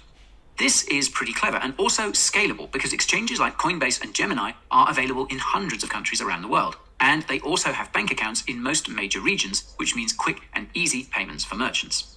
The only thing merchants have to do on their end is scan the one-time QR code on your phone that's generated, the same way they would scan a gift card. Because Flexa is developed by a for-profit company, their payment protocol is not open source. You also need to complete KYC to use the Sped-N app, as well as the Gemini Pay app, which also uses Flexa's payment protocol. By contrast, the AMP token is open source, and any company looking to get into crypto payments can use it as part of their own payment protocol. The purpose of the AMP token is to act as collateral for any cryptocurrency transactions made using the Flexa payment protocol. To understand how this works and why it's important, imagine you're paying for a donut at Dunkin' Donuts with Litecoin using Sped-N. This can actually be done, by the way. Now, to know that your LTC payment is final, Dunkin' Donuts needs to wait for 12 confirmations, i.e. 12 blocks. This works out to about half an hour. Now, obviously, that's not ideal, but there's no alternative. If the merchant assumed the LTC transaction to be good the moment it was made, there's a possibility, however small, that the transaction could fail for whatever reason, be it a chain hold or a hard fork. This possibility exists for every single cryptocurrency, even those like Algorand, which provide instant transaction finality the moment a block is made. Not only that, but this risk continues to exist until that crypto is converted to fiat behind the scenes and sent to their bank, which is something that also takes time. So to solve this issue, an amount of AMP tokens worth slightly more than your LTC transaction are temporarily locked into a special smart contract. Let's just say that this is $3 of AMP for your $2 donut. If something goes wrong with your LTC payment, those AMP tokens are automatically sold for fiat on Gemini or Coinbase to make sure the merchant gets their money. The slight over-collateralization of AMP means that they'll get their $2 even if the crypto market is crashing. Centralized, decentralized finance at its finest. The AMP collateral for crypto payments comes from users who stake their tokens with the payment providers leveraging the Flexa payment protocol, which are, of course, Sped-N and Gemini Pay. When AMP tokens are staked with these crypto payment providers, they're essentially put into one big smart contract, which acts as a sort of collateral reserve. This reserve smart contract occasionally locks small portions of AMP into smaller smart contracts, which collateralize specific cryptocurrency transactions, like the hypothetical one we just went through. Staking can be done using the MetaMask wallet on the Flexa Capacity app page. As you can see, there's around $1.7 billion worth of transactions which can currently be collateralized by AMP. In exchange for staking AMP, users earn a small cut of the merchant fees those payment apps receive. These fees are not very lucrative right now, as these apps are only starting to gain adoption. This is why an additional 1 billion AMP per year will be issued to AMP stakers for the next few years. Unfortunately, AMP staking rewards are not very lucrative, even with this additional token issuance, at least according to the Staking Rewards website. On the bright side, there is no lockup or unlock period, even though some tokens are locked from time to time. This is because the protocol assumes that not everyone will withdraw at the same time, and will simply give you AMP from the reserve contract if yours is currently locked up as crypto transaction collateral. In terms of tokenomics, AMP has a maximum supply of 100 billion, which is the same maximum supply that FlexaCoin had. Because not all FXC tokens were redeemed for AMP, its total supply is just north of 99 billion. It seems that those 800-some million missing AMP can still be created using the Flexa Capacity app, as there is no deadline for conversion. Like FXC, AMP's pie is divided as follows: 25% to the Merchant Development Fund, 25% for developer grants, 20% for Flexa's founders and employees, 20% was sold during Flexa's 3 token sales, and 10% has been set aside for the Network Development Fund. Now, all these tokens are subject to vesting schedules, which can be seen here. Note that this vesting schedule lasts until 2045, which may be the longest vesting schedule I've yet seen for a cryptocurrency. If you've ever taken a look at AMP's current distribution on Etherscan, you probably have as many questions as I did. In a recent AMA with the AMP community and Flexa co-founder Tyler Spalding, he was asked about those 3 wallet addresses which collectively hold 75% of AMP's total supply. According to Tyler, the largest wallet is the staking smart contract, and the other 2 are AMP tokens held in custody by Coinbase and Gemini. The thing is, the largest wallet address is not a smart contract address. Otherwise, it would have that little paper icon on the left, like the other 2 wallet addresses. Speaking of the other 2 wallet addresses, the number of AMP tokens in the second one lines up perfectly with the amount of AMP tokens being staked, as per Flexa's capacity app. Now, it's possible that Gemini is simply the custodian of all the AMP being staked, but this conflicting information is a bit concerning. If you were to look solely at AMP's price action, however, you'd be hard-pressed to find cause for concern. In contrast to most cryptocurrencies on the market, AMP has been in a consistent uptrend almost since it first started trading in September last year. That first big pump you see in early February was likely caused by the news that Flexa had partnered with Gemini Custody and Coinbase Custody to hold their AMP tokens. The reason why this was so significant is because people probably knew it was a prelude to the Coinbase listing, which came in early June. Now, if you happen to be curious about whether your favorite crypto will get listed on Coinbase, I did a video about Coinbase's listing criteria, which you can find up there in the top right. AMP continued to pump into mid-May with the rest of the crypto market and likewise collapsed with it later that month. AMP hit an all-time high of about 12 cents in mid-June, and this moonshot was of course caused by the Coinbase listing a few days earlier. Those who bought AMP at the start of the year and sold at or near the top bagged a 20x return, which is not too shabby at all. AMP's most recent run-up comes on the heels of the news that the token will be listing on Bittrex and Binance US, but I believe that small price speculation might be playing a bigger role here. As you can see, AMP's stick price is the lowest on Coinbase, which is where most of its trading volume is taking place. If Dogecoin, Shiba Inu, and all those other cheap cryptos are anything to go by, I bet there are more than a few retail investors who think that buying AMP will make them rich if it becomes as big as Bitcoin. As I've mentioned many times before, how high a cryptocurrency could go is constrained by its market cap. AMP's market cap is already over 3 billion, and it's nearly 7 billion if you count fully diluted. What this means is that it's going to take a lot of money to pump up its price to even just $1, which is apparently the price point most AMP holders are hoping for. To put things into context, if AMP reached $1, it would have a larger market cap than Cardano. Now, I hate to burst anyone's bubble, but this isn't going to happen. Now, that said, I do think that AMP still hasn't seen its all-time high for this crypto market cycle, nor have most other cryptocurrencies for that matter. In my opinion, a more realistic price target is somewhere between 20 and 30 cents, and that's assuming the rest of the market continues to rally. This is primarily because there are still millions of AMP tokens vesting every week, and those early investors will be sitting on something like a 1000x gain. That will add to the sell pressure as prices rise. Moreover, all those AMP tokens being staked could be unstaked at any time and sold on the market, and I reckon there's a high likelihood of that happening given the small staking rewards AMP yields. As always, what comes next for AMP depends on what it has hidden on the horizon. In contrast to most crypto projects, AMP does not have a roadmap. Flexa, on the other hand, does, but their roadmap is not clearly defined. Most of Flexa's upcoming milestones were unpacked by co-founder Tyler Spalding in that aforementioned AMA with the AMP community. For starters, Flexa should be completing its integration with Shopify by the end of the summer, which would add support for another 1.7 million merchants. Flexa is also working on making it possible to stake AMP tokens from directly within certain crypto wallets, presumably the Coinbase wallet and the Gemini wallet. This is because staking AMP using MetaMask on Flexa's capacity app can cost an arm and a leg in Ethereum gas fees.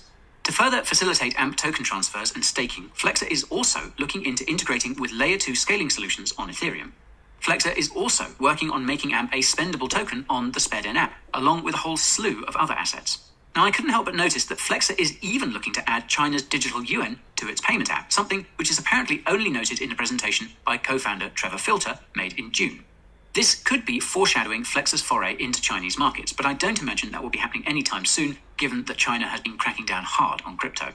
I don't think US regulators would allow it either, which conveniently brings me to the other curious coincidences I came across while researching AMP.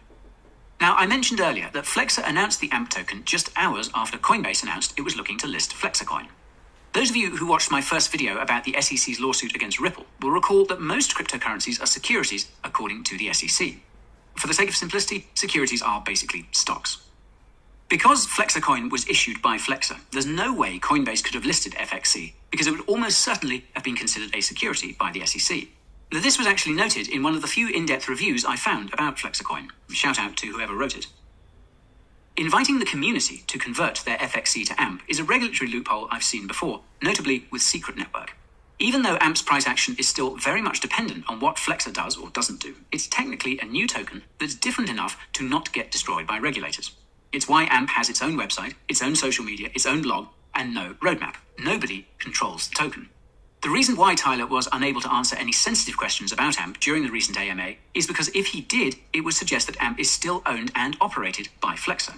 As a consequence of Flexa's clever conversion, AMP is apparently no longer a security, which means it can be listed on cryptocurrency exchanges within the United States without scrutiny.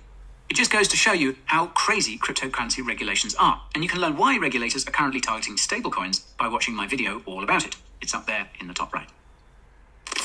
To me, AMP is one of the most mysterious cryptocurrencies on the market. I could not, for the life of me, find any information about Flexa's early history. This is a bit strange because the caliber of partnerships Flexa has forged are not ones you simply secure by chance. I suspect that someone at Flexa has very close connections to key players in the crypto space, though I must admit I have no concrete evidence for this suspicion, which just adds to the mystery. What I do know for sure, though, is that Flexa's FXC to AMP conversion was a clever way for them to sidestep securities regulations. As I said, it's something that I've seen before, but I wonder if it could present a risk to the project further down the line, especially now as regulators are starting to hone in on the crypto market. If this risk does exist, it's probably negligible, given that both Coinbase and Gemini have had no scruples about listing AMP or partnering with Flexa, and these are some of the most compliant crypto companies in the space. As far as I can tell, the biggest risk to AMP is its own tokenomics. AMP's value fundamentally comes down to its use as collateral for crypto payments. The need for AMP collateral will probably continue to rise, and so too will the price. The problem there is that if AMP pumps too much, most of the AMP being staked would be sold. This, of course, assumes that Flexa, Gemini Pay, and the other crypto projects that use AMP as collateral for payments will reach the adoption necessary to drive demand for AMP and make staking AMP worthwhile. From watching interviews with the Flexa team, I got the impression that they're either not very transparent about their operations or not the ones really calling the shots. Case in point, on multiple occasions, Flexa co-founder Tyler Spalding said that Flexa has, and I quote, no business model. When you throw that digital UN thing into the mix, things start to get real spooky. There's no denying that what Flexa has put together is arguably the most impressive cryptocurrency payment protocol we've ever seen. But man, some clarification would be much appreciated. If you enjoyed today's crypto review, click that like button to turn it blue.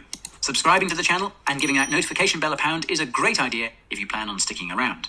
Until the next video goes live, you can follow me on Twitter, TikTok, and Instagram and join me in my daily grind. Part of my day involves pushing out crypto updates on my Telegram.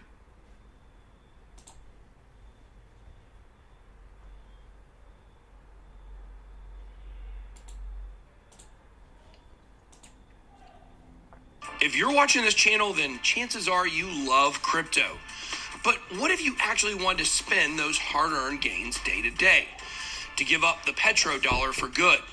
Say you wanted to treat grandma to a snazzy new walking cane with nice little tennis balls at the bottom. Well, in the unlikely event that the local cane store accepted crypto payments, would you really risk grandma having to stand around for hours as you waited for the transaction to be confirmed? But what if there was a technology out there that allow you to spend your favorite cryptos at any available payment terminal? And better yet, what if those payments were faster and more secure? Sounds too good to be true? Well, that pipe dream may soon be a reality thanks to the AMP, an ERC20 token that many expect to send shockwaves through the global payments industry. Let's get it. Welcome to BitBoy Crypto, home of the Bit Squad, the largest crypto community in all the interwebs. My name is Ben. Every day on this channel, I show you how to make money in crypto. If you like money in crypto, make sure to hit that subscribe button. In this video, we look at AMP and how it may soon bring crypto payments to your local farmer's market so you can buy fresh bread from that French lady your wife told you not to buy any more bread from. In order to understand the AMP, we first need to take a look at Flexa, the so-called solution to blockchain payments. Not only does Flexa promise to be the global leader in pure digital payments, offering the fastest, most fraud-proof payments network in the world, it also enables instant crypto payments in stores and online, all without volatility exposure. The icing on the cake, however, is that Flexa makes this possible with no need for merchants to spend the cash on any shiny new hardware. Now, this is absolutely huge because with any disruptive technology, one of the major obstacles in the way to mass adoption is compatibility with the existing infrastructure. It's a bit like making energy production less centralized. We all know that it's inevitable, but so long we've gotten these gargantuan grids built around legacy fossil fuels, we remain totally dependent on them to meet our growing energy needs. It's almost the exact same thing with crypto.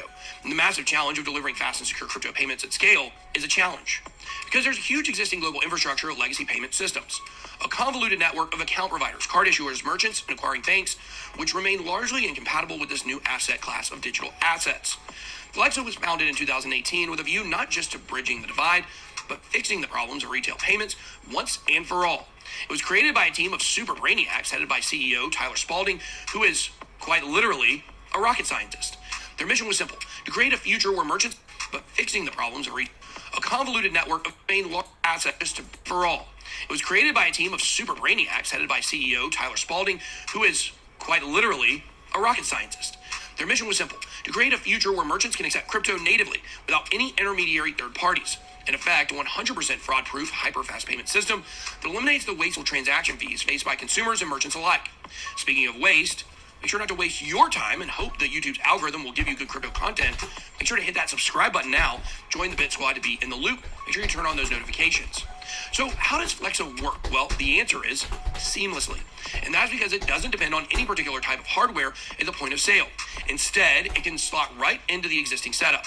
As the name would suggest, Flexa's Flex ABLE integration options are compatible with a full array of merchant hardware and software, connecting directly to the existing payments infrastructure through a wide variety of processors, middleware providers, and cloud POS.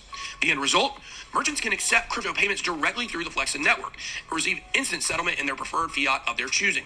You simply connect, accept, and get paid. But Flexa is by no means limited purely to crypto. Once connected, you can accept USD, CAD, pounds, or pesos with instant settlement. If the hype is all it's cracked up to be, Flexa could just be the definitive one-stop shop solution to all digital payments, ushering in a new paradigm for fast, fraud-proof value transfer. As they put it themselves, Flexa's MO is to improve cash, credit, and debit payments in every way possible. Sounds like a big deal, but for the average retail consumer, what distinguishes Flexa from your favorite crypto debit card? Well, with Flexa, the middlemen are consigned to the history books, meaning you don't need to preload fiat from your bank account to get up and running. Instead, users can download a Flexa-enabled app, such as their very own Sez-15 or the Gemini app, which can then be used as wallets in the truest sense, namely by allowing you to store your digital assets and spend them with ease at any merchant onboarded to the Flexa system. As of last count, that included over 41,000 unique retail locations over the US and Canada, including GameStop, Office Depot, Nordstrom, Petco, Baskin-Robbins, and a host of other big hitters. But I'll cut to the chase. When it comes to actually paying for your precious ice cream in crypto, your Flexa-enabled app simply produces a unique Flexa code, which participating retailers can scan to instantly authorize and guarantee your transaction. That's a big flex. As for online payments, they've got that covered too. Not only is Flexa hoping to be the definitive pure digital payments provider for brick and mortar retail, they're also making significant inroads in the online retail space, thanks to the recent launch of their easy-to-use Pay with Flexa button, which is now available for use in e-commerce. Now, nothing at the flea market will stand in the way of me spending my Dogecoin to buy that Chase Lounge my wife says will look great in the bonus room. Okay, well, we talked about the benefit, so let's dive into some of the features. And you must be buzzing to hear about the crazy tech that makes all this possible. The answer is Flexa's flagship innovation, the ERC20 token, formerly known as FlexiCoin, now known as AMP. The native token, ingeniously co-developed by Flexa and industry titans Consensus to give the network its MITA gigawatt power. There's no other way to say it. AMP is truly unique in all of crypto. It's the first and only token to serve as a crowdsourced collateral. Think of it as a digital placeholder that allows customers to purchase goods or services in a wide array of digital assets without having to wait for the transaction to be confirmed on the blockchain. With AMP, the merchant is effectively paid up front, with a guarantee that if, for whatever reason, consensus isn't achieved, the collateralized AMP will be liquidated to cover any losses. As for its diverse application, AMP is also what's called asset agnostic. This basically means that the kindly AMP token doesn't discriminate between cash, crypto, you name it. And that's because it boasts a feature set universally compatible with any form of value transfer, meaning it's able to facilitate instant, irreversible transactions for any kind of asset. So where does this collateral AMP come from? Well, when users stake their AMP on the Flex-enabled app, they contribute to a collateral pool, earning rewards with a small percentage of every processed transaction. By virtue of staking AMP, any form of value exchange can be guaranteed. So this goes way beyond crypto, all the way to digital payments, fiat currency exchange, loan distributions, property sales, Well, the list goes on and on. The sheer extent of AMP's potential application is nothing short of electrifying. If you think this all sounds mighty impressive with virtually unlimited use case potential, then you won't be surprised to see that AMP has seen some major players on board. I mentioned Consensus were early partners, as were crypto's tallest twins, Tyler and Cameron Winklevoss. And AMP has since been listed on major exchanges like Coinbase, Bittrex, Poloniex, as well as DeFi players including Uni, Sushi, as well as Crypto Rules Everything Around Me, aka Cream, which allows users to front AMP as collateral for loans of up to 45% on the value supply. Oh, would you look at that? They've even partnered with Chainlink.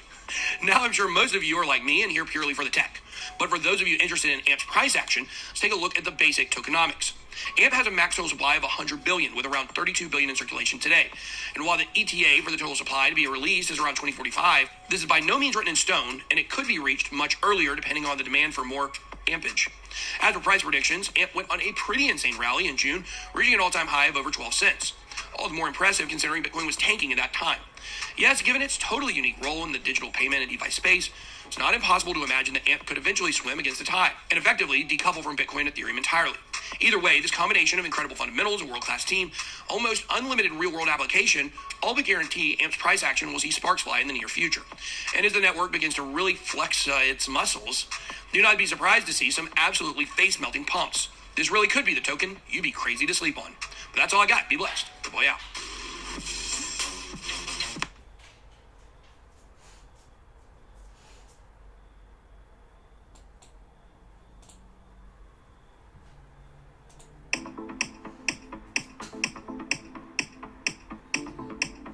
The market is reviving, and this keep an eye on. If you're looking forward to investing in AMP, then this is the video you should not miss. Hello everyone, welcome back to the channel. I'm pumped. If you're new here, please press the like button and subscribe to the channel. Let us know in the comments your opinion on the AMP token. And don't interesting events are playing a significant. This video is so curated to suffice the purpose of being informative and educational. When it comes to the AMP token, the market is very bullish, and most importantly, the price trajectory of this token is appealing in its own self. Currently, we're seeing AMP consolidating, a phase that is mainly is something really healthy for the token and its community as a whole. This could be the perfect opportunity to invest in this one, despite it being observing a consolidated momentum when the market is on the rise. Earlier this year, the token was added to SushiSwap and very recently was added to Coinbase on the 10th of June. Let's talk about what is so unique about the AMP token, and you should be investing in it. AMP is one of such utility tokens whose market value is likely to increase in the coming years or even days. That is because this token has something more significant to offer to the world. AMP is relatively new and works as a digital collateral token via offering instant, verifiable assurance for any kind of value transfer. Meaning using the AMP token, the major problems with the cryptocurrencies as a whole get solved. Cryptos face a lot of problems as they are able to add value. 2021, AMP American market, they may begin to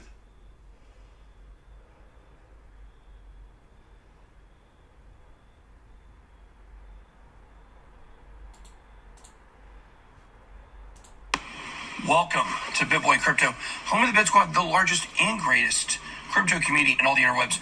My name is Ben. Every day I show you how to make money in crypto. If you like money in crypto, make sure to hit that subscribe button. Guys, coming to you live today from the Jeep, from the Rubicon 392, 8-cylinder Jeep Wrangler, trying to make it happen.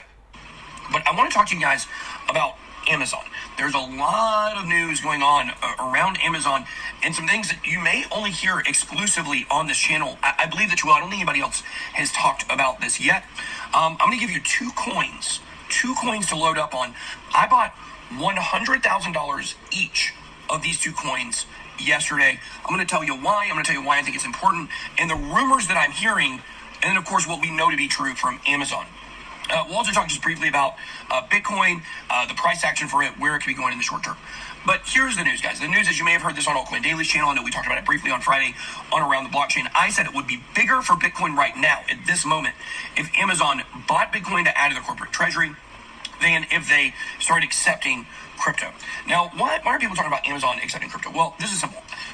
This is because there was a job posting where Amazon was looking for a crypto expert to look into all areas of crypto, ways blockchain can be used, how to accept payments, the whole nine yards. We've seen this in the past from other companies that have asked for these kinds of employees. We've even seen the government ask for blockchain employees within the IRS, within the SEC, and some other organizations. So everyone is taking this to mean that Amazon definitively is going to be accepting crypto. Now, the recent CEO who took over, because I believe Jeff Bezos stepped down as CEO technically, he's probably still on the board or whatever, probably still controls it all. He's a lizard person, as you guys know. But the fact is that the new CEO that they've hired is very crypto friendly. Has made a lot of positive statements in the past. Jeff Bezos, on the other hand, has said a lot of negative things about crypto and Bitcoin in the past. So it seems like this transition of power from CEO to the new CEO could be what is spurring on this. Jeff Bezos maybe wanted to move away. I mean, look, he made his billions in cash. Why would he really care about crypto at this point? Crypto and Bitcoin are really for someone that want to change their life financially. We see a lot of the bigger players in the financial cartel coming in, swooping up Bitcoin. This is to keep control, but Bitcoin is the thing that's greatest appreciating value, or greatest appreciating asset in the history of mankind. If you actually try to quantify the gains of Bitcoin from the beginning, when it was mined by Satoshi Nakamoto, to today, you'll get almost an infinity symbol. Like, that's how astronomical these gains are for Bitcoin.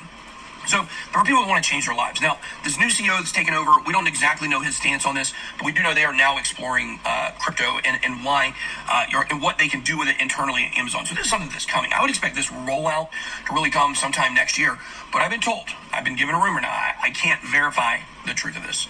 The rumor is that Amazon will be accepting crypto in Q3. Now, if you think about what really kicked off this bull run, the real pumpage of this bull run, you got to go back to September of last year and October of last year when it was announced that PayPal was going to be allowing their customers to buy Bitcoin, Litecoin, Ethereum, and Bitcoin Cash. That actually is what really kicked us off, got us over 10,000 for good. Now, if you look at Amazon right now and what this could potentially do to the price if they accept it in Q3. Now, I've been given this on a rumor. This is not one of my sources who I've been able to verify stuff with. So at this point, I can only tell you this is a rumor. They're accepting it on Q3. This guy claims to know someone that works at Amazon very high up, and this is where this information is coming from. So accepting in Q3. The other news that I've been given, and I got to give you a word of caution. I don't usually do this with my sources, but since this is what I believe to be a rumor at this point, it's got to be verified more by me, but I'm going to tell you what I was told. What I was told is there are two coins that Amazon is going to be working with. One of them makes a lot of sense, and the other one also makes a lot of sense based on what we know about this project. The first coin is AMP. Now, this is Flex Network. We did a review on them several weeks ago. The price was pumping. It was absolutely going through the moon. Maybe this Amazon news could have something to do with it. The Flex Network and AMP may be what they're going to be using to accept digital payments in the future on Amazon. So that's one coin. We've talked about how AMP adoption has been, parabolic over this year. And, if you want to check out that video, you can go to our channel and search AMP, AMP, and you can find what we said about that. The second coin, this would be the smart contract platform that Amazon could be looking to use in the future is Algorand. So yesterday I actually bought $100,000 each of AMP and of Algorand. Now, we had bought $50,000 worth of AMP a couple months ago. We still have that. We added to our holdings. As far as Algorand goes, Algorand got swept up in my altcoin capitulation over to stablecoins a couple months ago, so I was actually holding zero Algorand. Algorand does have really great staking benefits on Coinbase, so I went ahead and added 100,000 and we're staking there. Hopefully we'll be able to get some returns on that investment. So these are the two coins that I'm hearing. AMP and Algorand. Make sure to load up on those two. Look, not financial advice. I'm just telling you what I did.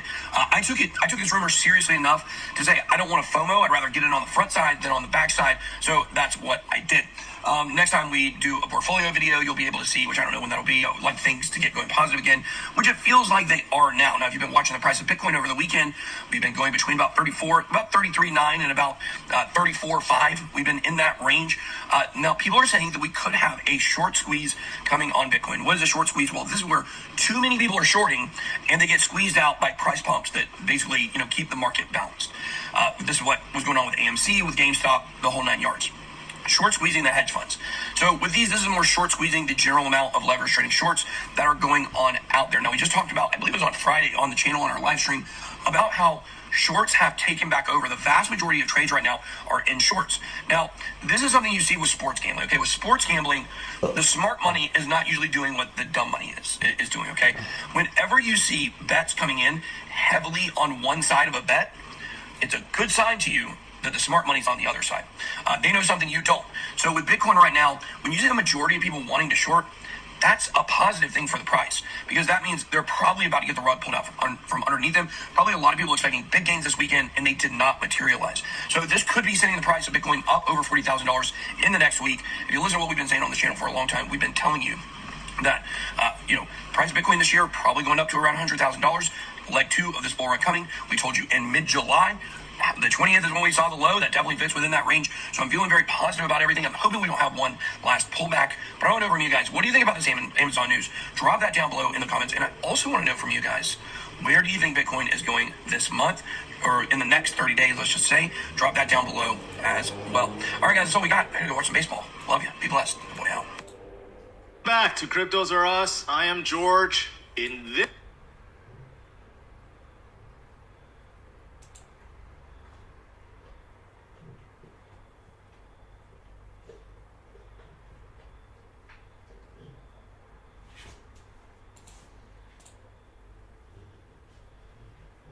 This AMP Price Prediction 2021 video is based on technical analysis alone. Below, you will see the key metrics that we have taken into consideration upon coming up with our AMP price analysis and prediction.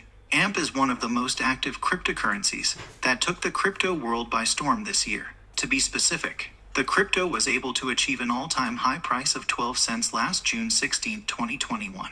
This amazing performance of AMP enables the network to attract crypto investors around the world. Furthermore, aside from its aggressive performance this year, AMP enables its users to earn more AMP tokens. In particular, the network rewards its users with AMP tokens by simply allowing seeding after every torrent file download.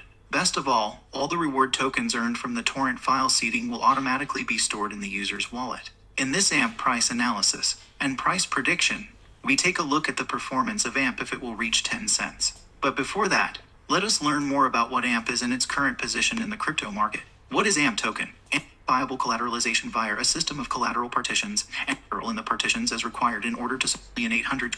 Let's see the charts in this coin Quora price analysis. AMP is one of the potential cryptocurrencies this year. Since the start of 2021, AMP's price is for the latest upgrades, developments, AMP price prediction cases. Is AMP worth buying? AMP native asset AMP is a good investment in 2021.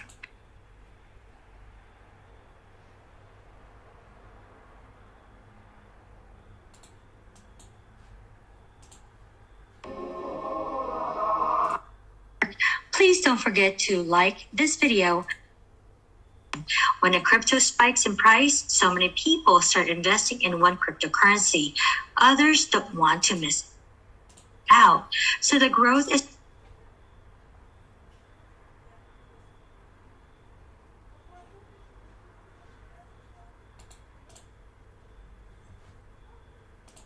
What is going on, people? Welcome back to another video on AJ5. So in today's video we've got another one on AMP, looking at its price update, price prediction, as well as so make sure you follow me on Instagram as well. The link to that will be in the description box down below. And also, before I get into the price update, price prediction, I just want to let you guys know this is no financial advice. I'm not a financial advisor, and anything I say is from my own prediction and my take on crypto, and any gains or losses you guys make, I will not be responsible for. And yeah, guys, do follow me on my Instagram. You would have known I posted a story saying I'm buying this cryptocurrency, and I posted how much I've bought and what price I bought it. What are people doing? Are they buying it or are they selling it? I'm pretty sure not many people are selling it, because as you can see, it has gone down in value. So if we look at the monthly chart, over the last week, a few days, it has slightly gone down in value. So I'm not expecting anyone to be selling this cryptocurrency right now, but purchasing it. So I'm pretty sure a lot of people are buying the dips at the moment, because not really the dips, but because it has gone down in value just a little bit, people tend to buy it, as it has gone down, buy and sell. I always post on my Instagram story. If you follow me on Instagram, you would know. But if 10-minute chart over the last few days, so you story on first and then on a YouTube video, because obviously, and then $5 in about 2024 to 2025. Hopefully that does, become reality, and hopefully there's no more dips, there's no more major crashes in the whole crypto market. Well, I am expecting dips. However, when it comes to crashes, you can't never predict a crash. It happens all of a sudden without anyone knowing. So these things are some things that you can't really predict. But yeah, hopefully we don't see any more of that in the future. Hopefully it's full of good vibes and positive video suggestions in the comments. But yeah, that is pretty much it. Thanks so much for watching.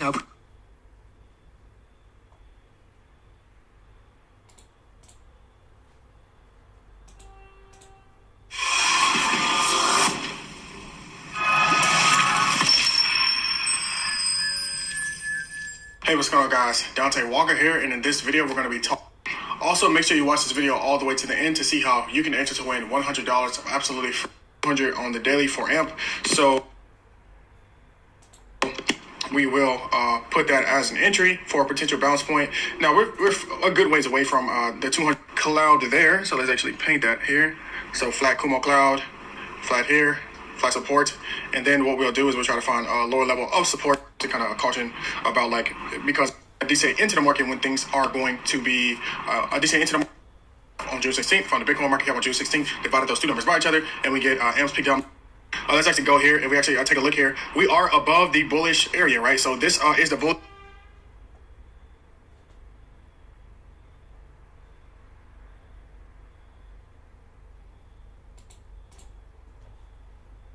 Right, so today we're going to talk about 3 altcoins that could check project first. So but yeah, see they've got there. And then you will be a fantastic, got this up. This is a project that is, but there's still so much. Barcelona to PSG. It's my opinion on the project very early. I hope you like to hit that. So, fantastic staking rewards at about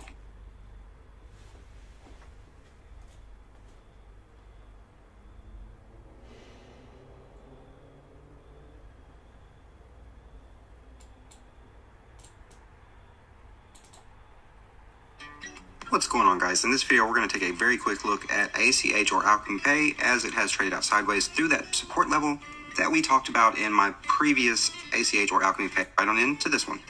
The new on Coinbase section here that they have added two tokens right now state that we could support and resistance, so we should see a move here soon for ACH as it has seen this nice downtrend and retracement.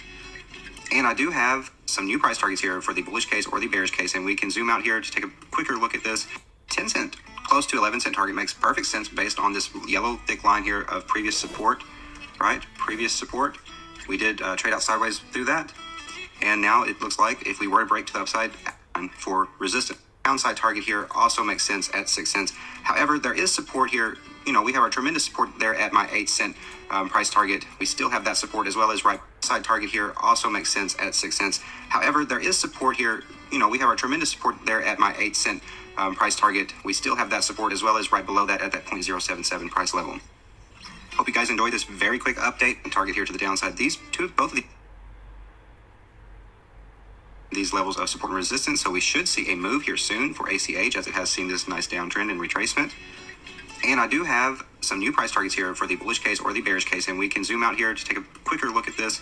And like I said, this is going to be a quick update, guys. Here you have my targets for the upside and the downside here. This 10 cent target close to 11 cents does make sense here. It does make perfect sense, as well as the 6 cent target here to the downside. Both of these targets make absolute sense, and I'll explain that here in just a second. So the 10 cent close to 11 cent target makes perfect sense based on this yellow thick line here of previous support, right? Previous support. We did trade out sideways through that. And now it looks like if we were to break to the upside out of this current pattern that we are in, that measure move would get you up here to retest this previous longer term support line for resistance. And this target of 6 cents also makes sense if we take a look at the price action over here, the previous price action. So zoomed in here on that previous price action that I just mentioned, you can see that right here at 6 cents, we did catch a nice bounce that sent us shooting to the upside. So our downside target here also makes sense at 6 cents. However, there is support here. We have our tremendous support there at my 8 cent price target. We still have that support as well as right below that at that 0.077 price level. Hope you guys enjoyed this very quick update on ACH or Alchemy Pay. If you did, go ahead and smash that like button for me. And if you're new, join the community here by smashing that subscribe button. Incredibly fast as it has. Yeah. So DeFi is still being so early, but it's almost just the exponential growth that we're still seeing with it has been absurd. We've seen some, obviously we had the biggest hack in history, kind of hack in history with Poly. Funny story there, but the point is that there is a lot of movement in the DeFi space, both from a security aspect and that concern that a lot of companies and investors have in terms of moving in that direction. You guys seem to somewhat solve a lot of those security ailments for the industry around payment transactions, at least. Talk to me about how you see, Tyler, kind of the future of because the typical old infrastructure of payment processing and payment architecture versus where you see it going in the next few years. Well, I guess the main point there is that all these other payment networks, everything that really exists, is more 50 to 60 years old. So it was all built without any real digital concept in mind. It's all analog. And so you can't even use some of these great technologies that we have, or the security, for instance, and that, in a payment card transaction, having all the, user data, account number, all the sensitive information getting passed through 12 different parties, relayed. So it's only just a matter of, when the information gets compromised as opposed to ever if, right? So that's just like the general foundation that we're trying to, avoid or evolve from. But the biggest thing that we're seeing that I now absolutely think is going to become so incredibly prevalent in payments, and this is also where AMP really fits in, is you just centralizing or distributing the risk in a transaction. So whenever a payment is made, there's a buyer and a seller. That transaction needs to be made, right? So the payment needs to get made. People need to agree that that actually has occurred. But then even more importantly, the funds themselves actually need to be genuine. So who is to say that those funds are real? They're in your wallet when we're looking at digital funds. So this is where distributed token networks have just completely stepped up to where this is the best thing that they can actually accomplish. And so what Flexa now, by extension AMP, we use AMP as collateral to decentralize the risk in payment transactions. So now, rather than one entity just saying, oh, is this transaction good or bad? Can I, assess the risk? We're now letting the network be able to do that, which is, having consensus on these networks is one of the best possible things that they can do. And it's not just that that's necessarily a better system. It becomes almost infinitely cheaper to do it that way. So we're seeing things around like payment costs and all the other net effect of a payment flow becoming maybe 1% of the previous cost to actually facilitate a transaction. And so that's where it gets super interesting. And so that's not to say there won't be plenty of centralized, components along the way. We're still, the way that we work, still have banks, still have money going through the system. There's still all these other pieces that still do add cost, but the predominant cost is the risk, and that authorizing a transaction, making sure the customer is legitimate, the funds are legitimate, the transaction is authorized. That's where the meat of it is. And so these new distributed networks just eat away at that dramatically to where that is 99% cheaper in that primary component. So I can only see that getting bigger and bigger, and you see it with entities releasing their tokens, other payment mechanisms, things like DM, all these other projects, because it's not that they like it or necessarily even believe in the technology, it's because it's so much cheaper, and all in it is a huge benefit, and it's inevitable then. So they'll use that, and they're absolutely going to use those systems when they can. Well, and you also have, the application of global infrastructure at play, and now you're using it down to, the core level of just transacting individual payments, which is going to be another scenario when you plug in potentially, a billion users into the crypto ecosystem. It's definitely going to have some infrastructure, strain on what we've seen in the past in terms of what our existing infrastructure consists with. Where do you see the application uses being the most prevalent with the use of Flexa? Is there one particular area, or do you feel like this is just going to kind of flow across a variety of different industries? Well, for us though, it could start moving into other types of payments. So for us, it's going to be really that focus on just retail payments. So e-commerce, traditional everyday spending, everything you can buy at your local store, online, otherwise. But it's really going to be that heart of just commerce. That's what we want to do really, really well, better than everyone else. And it's a long-term task that involves all these other integrations and the complexities behind the scenes. And so that will keep us busy for a very long time. Now, you mentioned a few different, I'll call them vehicles that you could utilize in terms of transacting value across something. And I look at this kind of like what you might see in loyalty applications, where at some point down the road, we're probably going to see retailers start to build up their own loyalty systems, much like what you see these exchanges doing their loyalty tokens. If you think about Voyager or Binance or any of them that essentially kind of have their own infrastructure there. But with companies, if they do start to build that, in being able to take that as a usable, would you be able to transact something across other than a digital asset in terms of the payment architecture itself? So it's just really just a movement of, you have value over here, it's going to send it over here and keep a track and a consensus on what that exchange was. Is that something that the capability of Flexa would be able to do? 100%. And that will be one of the use cases for sure, because that's some of the limitations, right? And using a lot of these loyalty programs or having these assets, right? And I can't, if I have to go online to a web app and then maybe redeem it for some select gift cards, or maybe get a flight in the future with some of these blackout dates and all these other things, it's like, it starts to become cumbersome and just not nearly as valuable to the end consumer. But if you start unlocking that and say, now you do have these assets and you can spend them at the store down the street, or they're literally unlocked to use like cash, that becomes not only great for the consumer, but also even great for the merchants and those ecosystems, because now you want those points and you actually want to use even those apps that they have. So that's another important piece. It's not about just moving these assets all around other apps. It's using them natively where they sit. So we're not creating some new universal. If they do start to build that, in being able to take that as a usable, would you be able to transact something across other than a digital asset in terms of the payment architecture itself? So it's just really just a movement of, you have value over here, it's going to send it over here and keep a track and a consensus on what that exchange was. Is that something that the capability of Flexa would be able to do? 100%. And that's will be one of the use cases for sure, because that's some of the limitations, right? In using a lot of these loyalty programs or having these assets, right? And I can't, if I have to go online to a web app and then maybe redeem it for some select gift cards, or maybe get a flight in the future with some of these blackout dates and all these other things, it's like it starts to become cumbersome and just not nearly as valuable to the end consumer. But if you start unlocking that and say, now you do have these assets and you can spend them at the store down the street, or they're literally unlocked to use like cash, that becomes not only great for the consumer, but ultimately even great for the merchants and those ecosystems, because now you want those points and you actually want to use even those apps that they have. So that's another important piece. It's not about just moving these assets all around other apps. It's using them natively where they sit. So we're not creating some new universal app where it's like, oh, you now have to use our thing and put all this in there. Like, people don't want to do that. They have a few apps on their phone that they use, and that's what we want to enable for the consumer, like kind of unlocking the value where you have it and no other changes. Just tap the button and now it's usable somewhere else in the same sort of flow too, which is really important. So we spent a lot of time like in that flow and how it actually works even at a point of sale.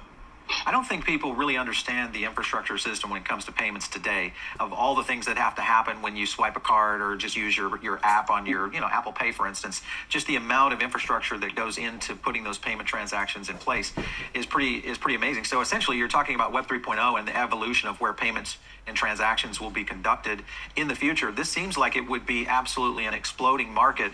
With that being the case, we've got, the recent legislative issues that are addressing this. Will that have any effect on your industry or even on Flexa directly?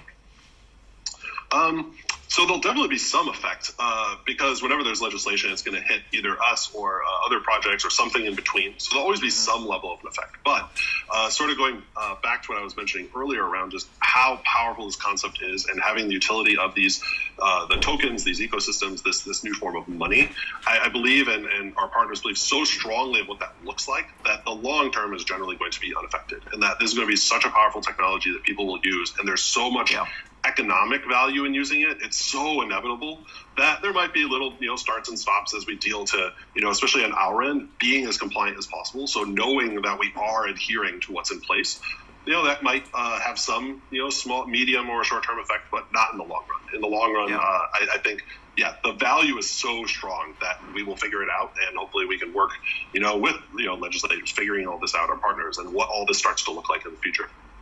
Well, I think you're hitting on all the points of the two things. I think is the fact that you're talking about true value propositions in terms of just economic means for both merchants and consumers. So it's a win-win for everybody that's going in this direction for utilizing this kind of rail system for moving essentially value across what will be kind of the next era in e-commerce.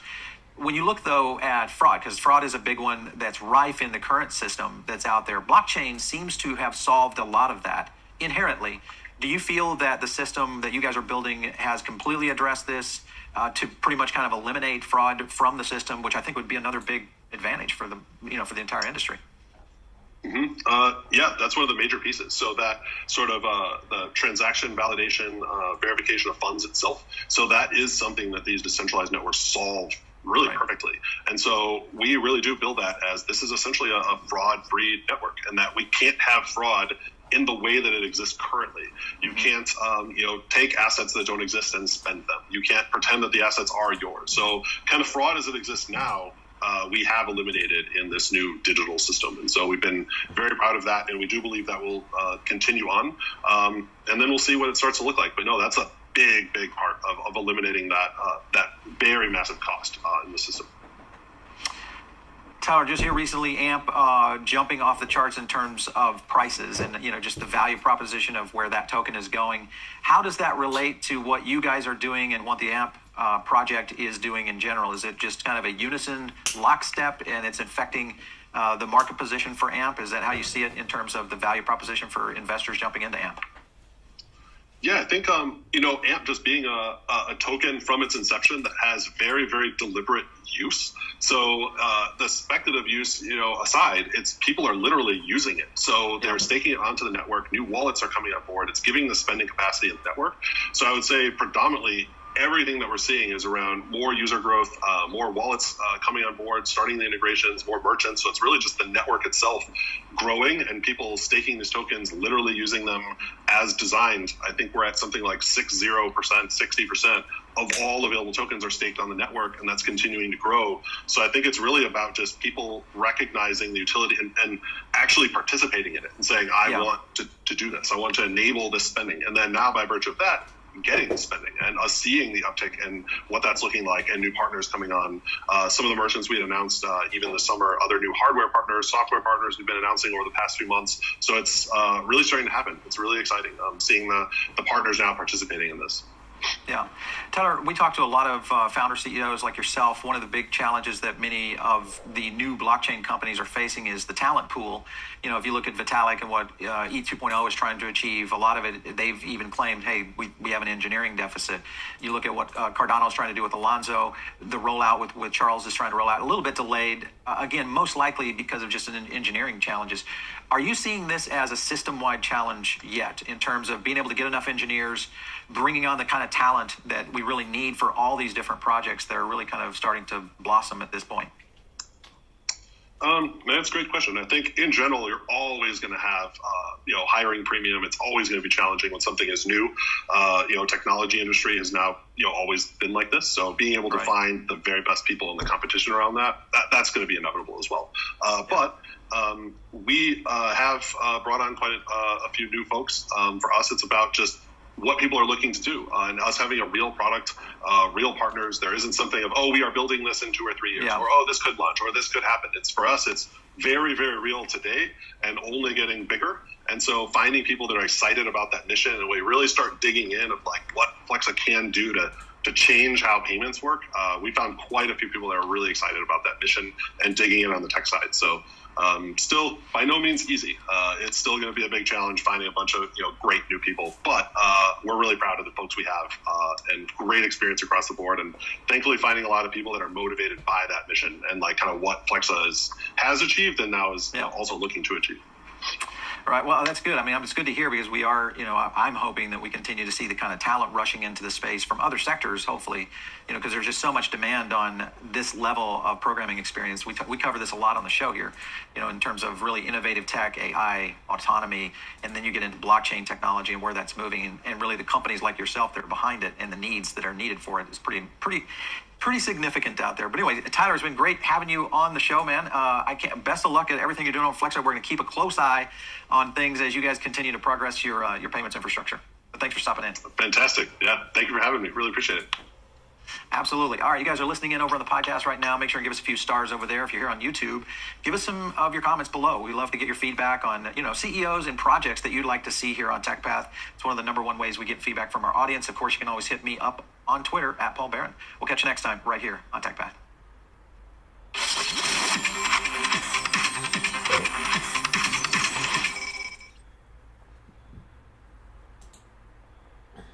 The following content is provided under a Creative Commons license. At a moment of super uncertainty, at a moment when many people think rates are remarkably low, a decision to fund more short seems bizarre.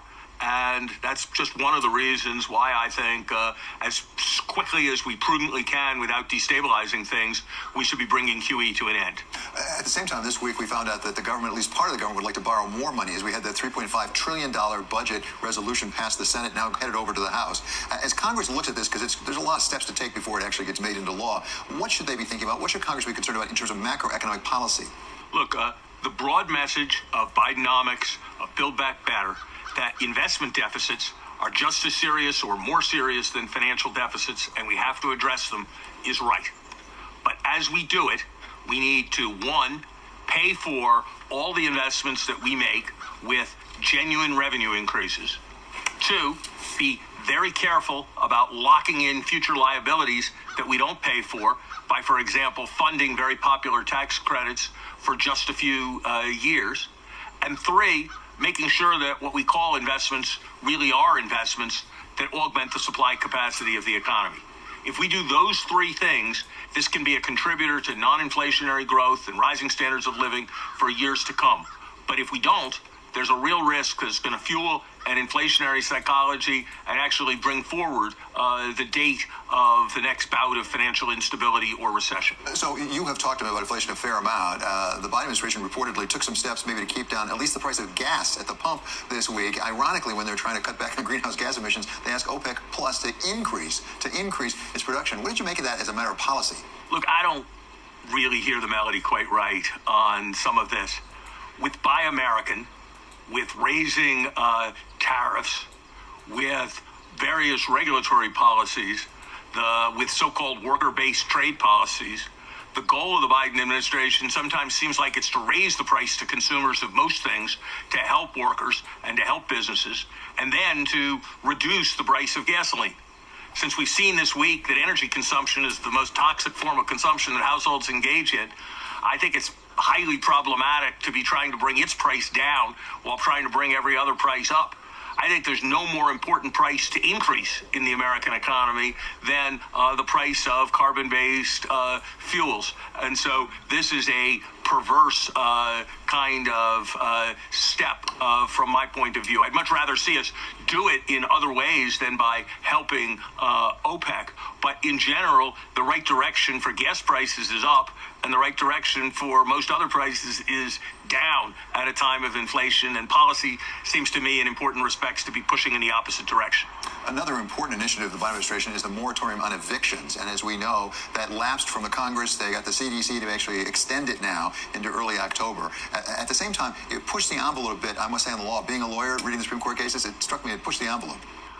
I'm not a lawyer, so I can't judge that. It's clear from the press reports that essentially all the lawyers in the Biden administration had concluded that there was no real legal grounds here, and then they were able to find some rationale. It's frankly the kind of thing that Republican administrations have sometimes done with national security arguments, but this, on the press reports, looks like it's reaching a long distance. I understand about responding to emergencies, and there are certainly tragedies involved with evictions. But if you look at the overall picture, the picture is that household liquidity, household cash balances are at record high levels. Household debt service and even lower and middle income household debt service is at low levels. Other indicators of financial distress, like credit card delinquencies or car repossessions, are at relatively low levels. So I wonder this late in the process, in the midst of so rapid an economic recovery, whether an absolute eviction moratorium is necessary. And I wonder whether, if it is necessary... The Peter Schiff Show. 1 month, it's tightening cycle. And so anything that delays tightening is interpreted as being bullish for gold. And of course, the reverse is also true. If something makes tightening slightly more eminent, well, that's automatically a negative for gold. And that's exactly what happened on Thursday when we got the release of producer prices. And unlike consumer prices, the PPI did not break its streak of exceeding expectations, because for the 7th month in a row, the PPI came out hotter than expected. And in June, the PPI shot up a full 1% during the month, which was more than the markets expected. The expectations for July were for the gain to only be 0.6. Now, of course, 0.6 is still a huge gain. Remember, this is just 1 month. But the markets thought that we couldn't possibly have another number as high as the June number. After all, right, it's transitory inflation, so at some point, the rate has to come down. Well, we ended up getting another 1% gain in July. Not only exceeding expectations, but once again, exceeding the upper bound of the range of expectations, which went from a low of 0.3 to a high of 0.9. On a year-over-year basis, they were expecting the producer price index to go up by 7.3%. Instead, it rose by 7.8%. Also, looking at the other numbers, the month-over-month core, taking out food and energy, again, last month, the core was up 1%. They were looking for a 0.5% increase in July. Instead, another 1% increase in the core. That means the year-over-year core, which was expected to be 5.6, came out at 6.2%. Also, if you dig down deeper and take out food, energy, and trade service, AMP token group, these two cryptocurrencies are available in of AMP token will be less. Well, those are the first price of AMP token. It's oversold. It doesn't have these types of problems because it's my money that I put in these brokers, right? And number two, lately now Binance in general, not the .us, it's facing new resistance level that we found, and that was a couple hours when the news came out on Twitter. So the first mission that we have to do is pass this resistance level. Easy. That's it, tomorrow. If we pass it well beyond, then absolutely there's a chance that AMP token can reach above 8 to 9 cents, like it did right here with the Amazon rumors. So it's all about, waiting to see. If you're trying to day trade AMP token, these are the news that you're waiting, because day trading is very risky. You do it under your own, supervision and responsibility. But if you're that kind of a risk investor, these are the news you're looking for. If you're like me, who wants to stay, who wants to take it for the long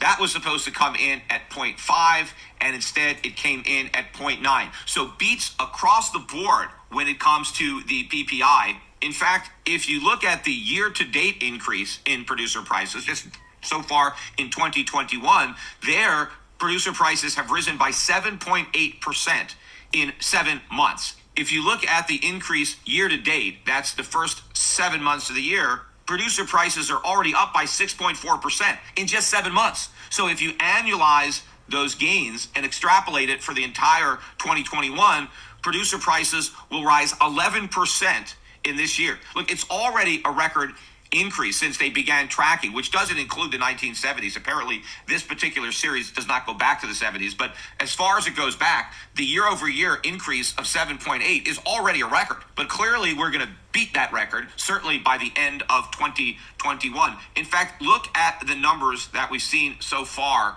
for the first 7 months of the year. We got 1.2 was the increase in January, followed by 0.7 in February, 0.8 in March, 0.7 in April, 0.8 in May, 1% in June, 1% in July. Does anything about that string of numbers suggest transitory? Does anything suggest that the trend is reversing and that we're seeing a reduction in the rate of increase of producer prices? Not at all. And what does this portend for consumer prices? Because year to date, consumer prices are lagging producer prices. And you get a lot of these companies that are coming out with earnings, a lot of them are citing big increases in their cost as a reason that they're not earning as much as analysts had expected. And that is because the producers have been dragging their feet when it comes to passing on the price increases to their customers. One of the reasons is because the producers also believed all the propaganda coming out of the government, the Fed, that the inflation was transitory. And so the producers figured, you know what, they'll just wait it out. They'll eat the higher costs for a little while because it's transitory. So why reprice all our products,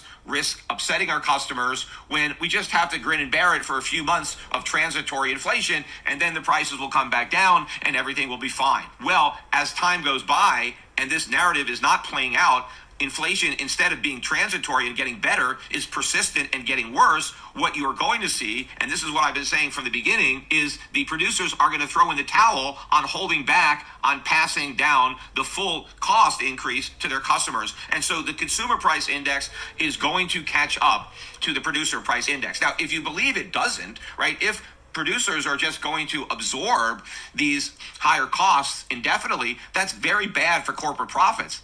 The reality is the stock market is ignoring all of this data. The Dow Jones, the S&P finished the week in record territory on Friday. Both of those indexes closed at record highs, ignoring the margin pressures that are being put on companies by rising costs that are not being passed on. Now, of course, if the rising costs ultimately are passed on, which I believe they will, well, then that is going to mean consumer prices are going to be rising much faster, which will accelerate, in theory anyway, the Fed's tightening cycle. So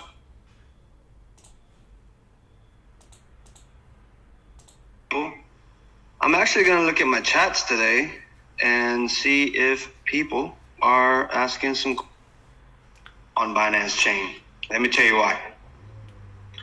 I had an offer, and my friend also had an offer to pump a coin that's on Binance Chain. And I said right away, are you nuts? Are you crazy? Let you into my brain, okay? You only do what is best for what you truly believe in. Offering credit card, someone like Target, someone like Walgreens, just any of this big national retail store However you decides. want to look at increases in producer prices, if they don't pass them on to consumers, it's bearish for stocks because margins go down and earnings go down. If they do pass on the increases, it should also be bearish for stocks because that means higher inflation at the consumer level, which means the Fed is going to be tightening more, which is also going to be bearish for stocks. So either way, it's bearish for stocks, yet stocks don't care and they go up anyway. And I think the reason for this is because unlike currency traders or gold traders, I think the stock traders get it that the Fed is not going to take away the punch bowl, that none of these numbers really matter. The only number that really matters is the number of dollars that the Fed is going to continue to print, which is probably infinite. So people know that the Fed is not going to let the market go down. It's not really going to fight inflation. And so stock market investors don't want to get off this wave. They've been riding a wave of cheap money for so long. They're having so much fun that they couldn't even conceive of the ride coming to an end. So they are ignoring all of this hotter than expected inflation news. And this is not the only bad report we got on inflation since my last podcast. We got more. In fact, also on Thursday, when we got the hotter than expected PPI, the National Association of Home Builders confirmed that U.S. home prices are rising at their fastest pace in history. Year over year, the price of a single family home is up 22.9%. We've never seen that before, not even during the housing bubble. The median price now of a home in America is $357,900. That's a $66,800 increase over the prior year. But despite the fact that mortgage interest rates are at all-time record lows, affordability, thanks to rising prices, is also at an all-time record low. And another thing that's at an all-time record low is the premium that people pay for new homes relative to what they pay for existing homes. Meaning buying a used house is very close to the same price as buying a new house. It's as close as it's ever been. And that's because we're not getting new homes being built because the economy doesn't have the resources to construct them. The raw material prices are now so high, the labor costs are so high that it's very expensive to build, so they're not doing it. And so if you want to buy a house, chances are you're going to have to buy a house that already exists. Now, obviously, this is very good for people who have a home that they want to sell because they can get a great price. They don't have a lot of competition, but it's not good for somebody who's in the market to buy a home. And those new to AMP, I am JoJo. In this channel, we're focused on that empire state of mind and dropping knowledge and insight on what AMP is. We're not exactly the same, obviously in support of the existing point of sale. And this code to authorize the transaction made by you.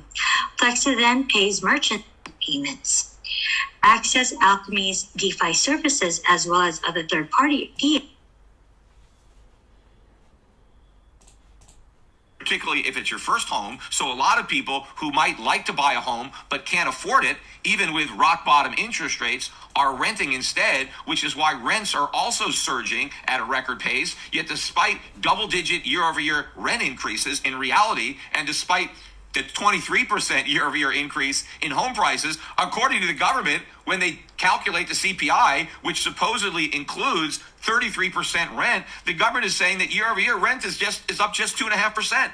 Well, how does the government manufacture this? I mean, how do they do this magic trick of converting 23% increases in home prices and 11, 12% increases in rents? How do they make all that disappear and instead make 2.5% increase replace that? Well, through the magic of owner's equivalent rent. Again, I've talked about it, and it's just another way that the government rigs the CPI so that we don't actually see just how bad inflation actually is. But one place where you can see how bad inflation is import-export prices. We got those numbers for July on Friday, and it was a mixed bag because import prices came in with a smaller than expected increase. And that followed a pretty big increase in the prior month. In June, import prices rose 1%, and in fact, Friday, they revised that increase to 1.1%, so a little bit higher. The consensus for July was for a 0.6% increase in import prices. Again, that's a big jump in a single month, but we only saw a 0.3% rise in import prices. So not nearly as bad as we thought. And in fact, the year-over-year increase in import prices was 10.2%. That was a reduction of the 11.3% year-over-year increase that consumers were paying as of last month, and below the 10.7% year-over-year increase that was expected. But again, if you compare this number to the year-over-year increase in consumer prices, the import price number is almost twice what the CPI is. Now, of course, the CPI includes more services, and these import prices are mainly dealing with goods. But even if you strip out the services, the goods component of the CPI is not nearly as high as the import prices. And that's because the import prices aren't adjusted. The government is actually reporting the price of the stuff that we're importing. And those prices are up 10.2% year over year. That is double-digit inflation. That is an honest number because they're just taking the prices and seeing how much higher they are. They're not adjusting them. They're not using substitution or hedonics or the stuff like that that goes into the CPI. Now, why does the government manipulate the CPI but not the import prices? Well, because the Fed is not making policy based on import prices. The government is not reporting this as some indication of our cost of living. Social Security COLAs, capital gains taxes are not indexed to import prices, so the government doesn't have a vested interest to rig this. Plus, they're looking for accurate information. They're trying to measure the price of what we're importing, and so they use the actual numbers. And so these numbers are a much better indicator of what's actually happening to prices than what the government is pretending is happening to prices when you look at the official measures like the consumer price index.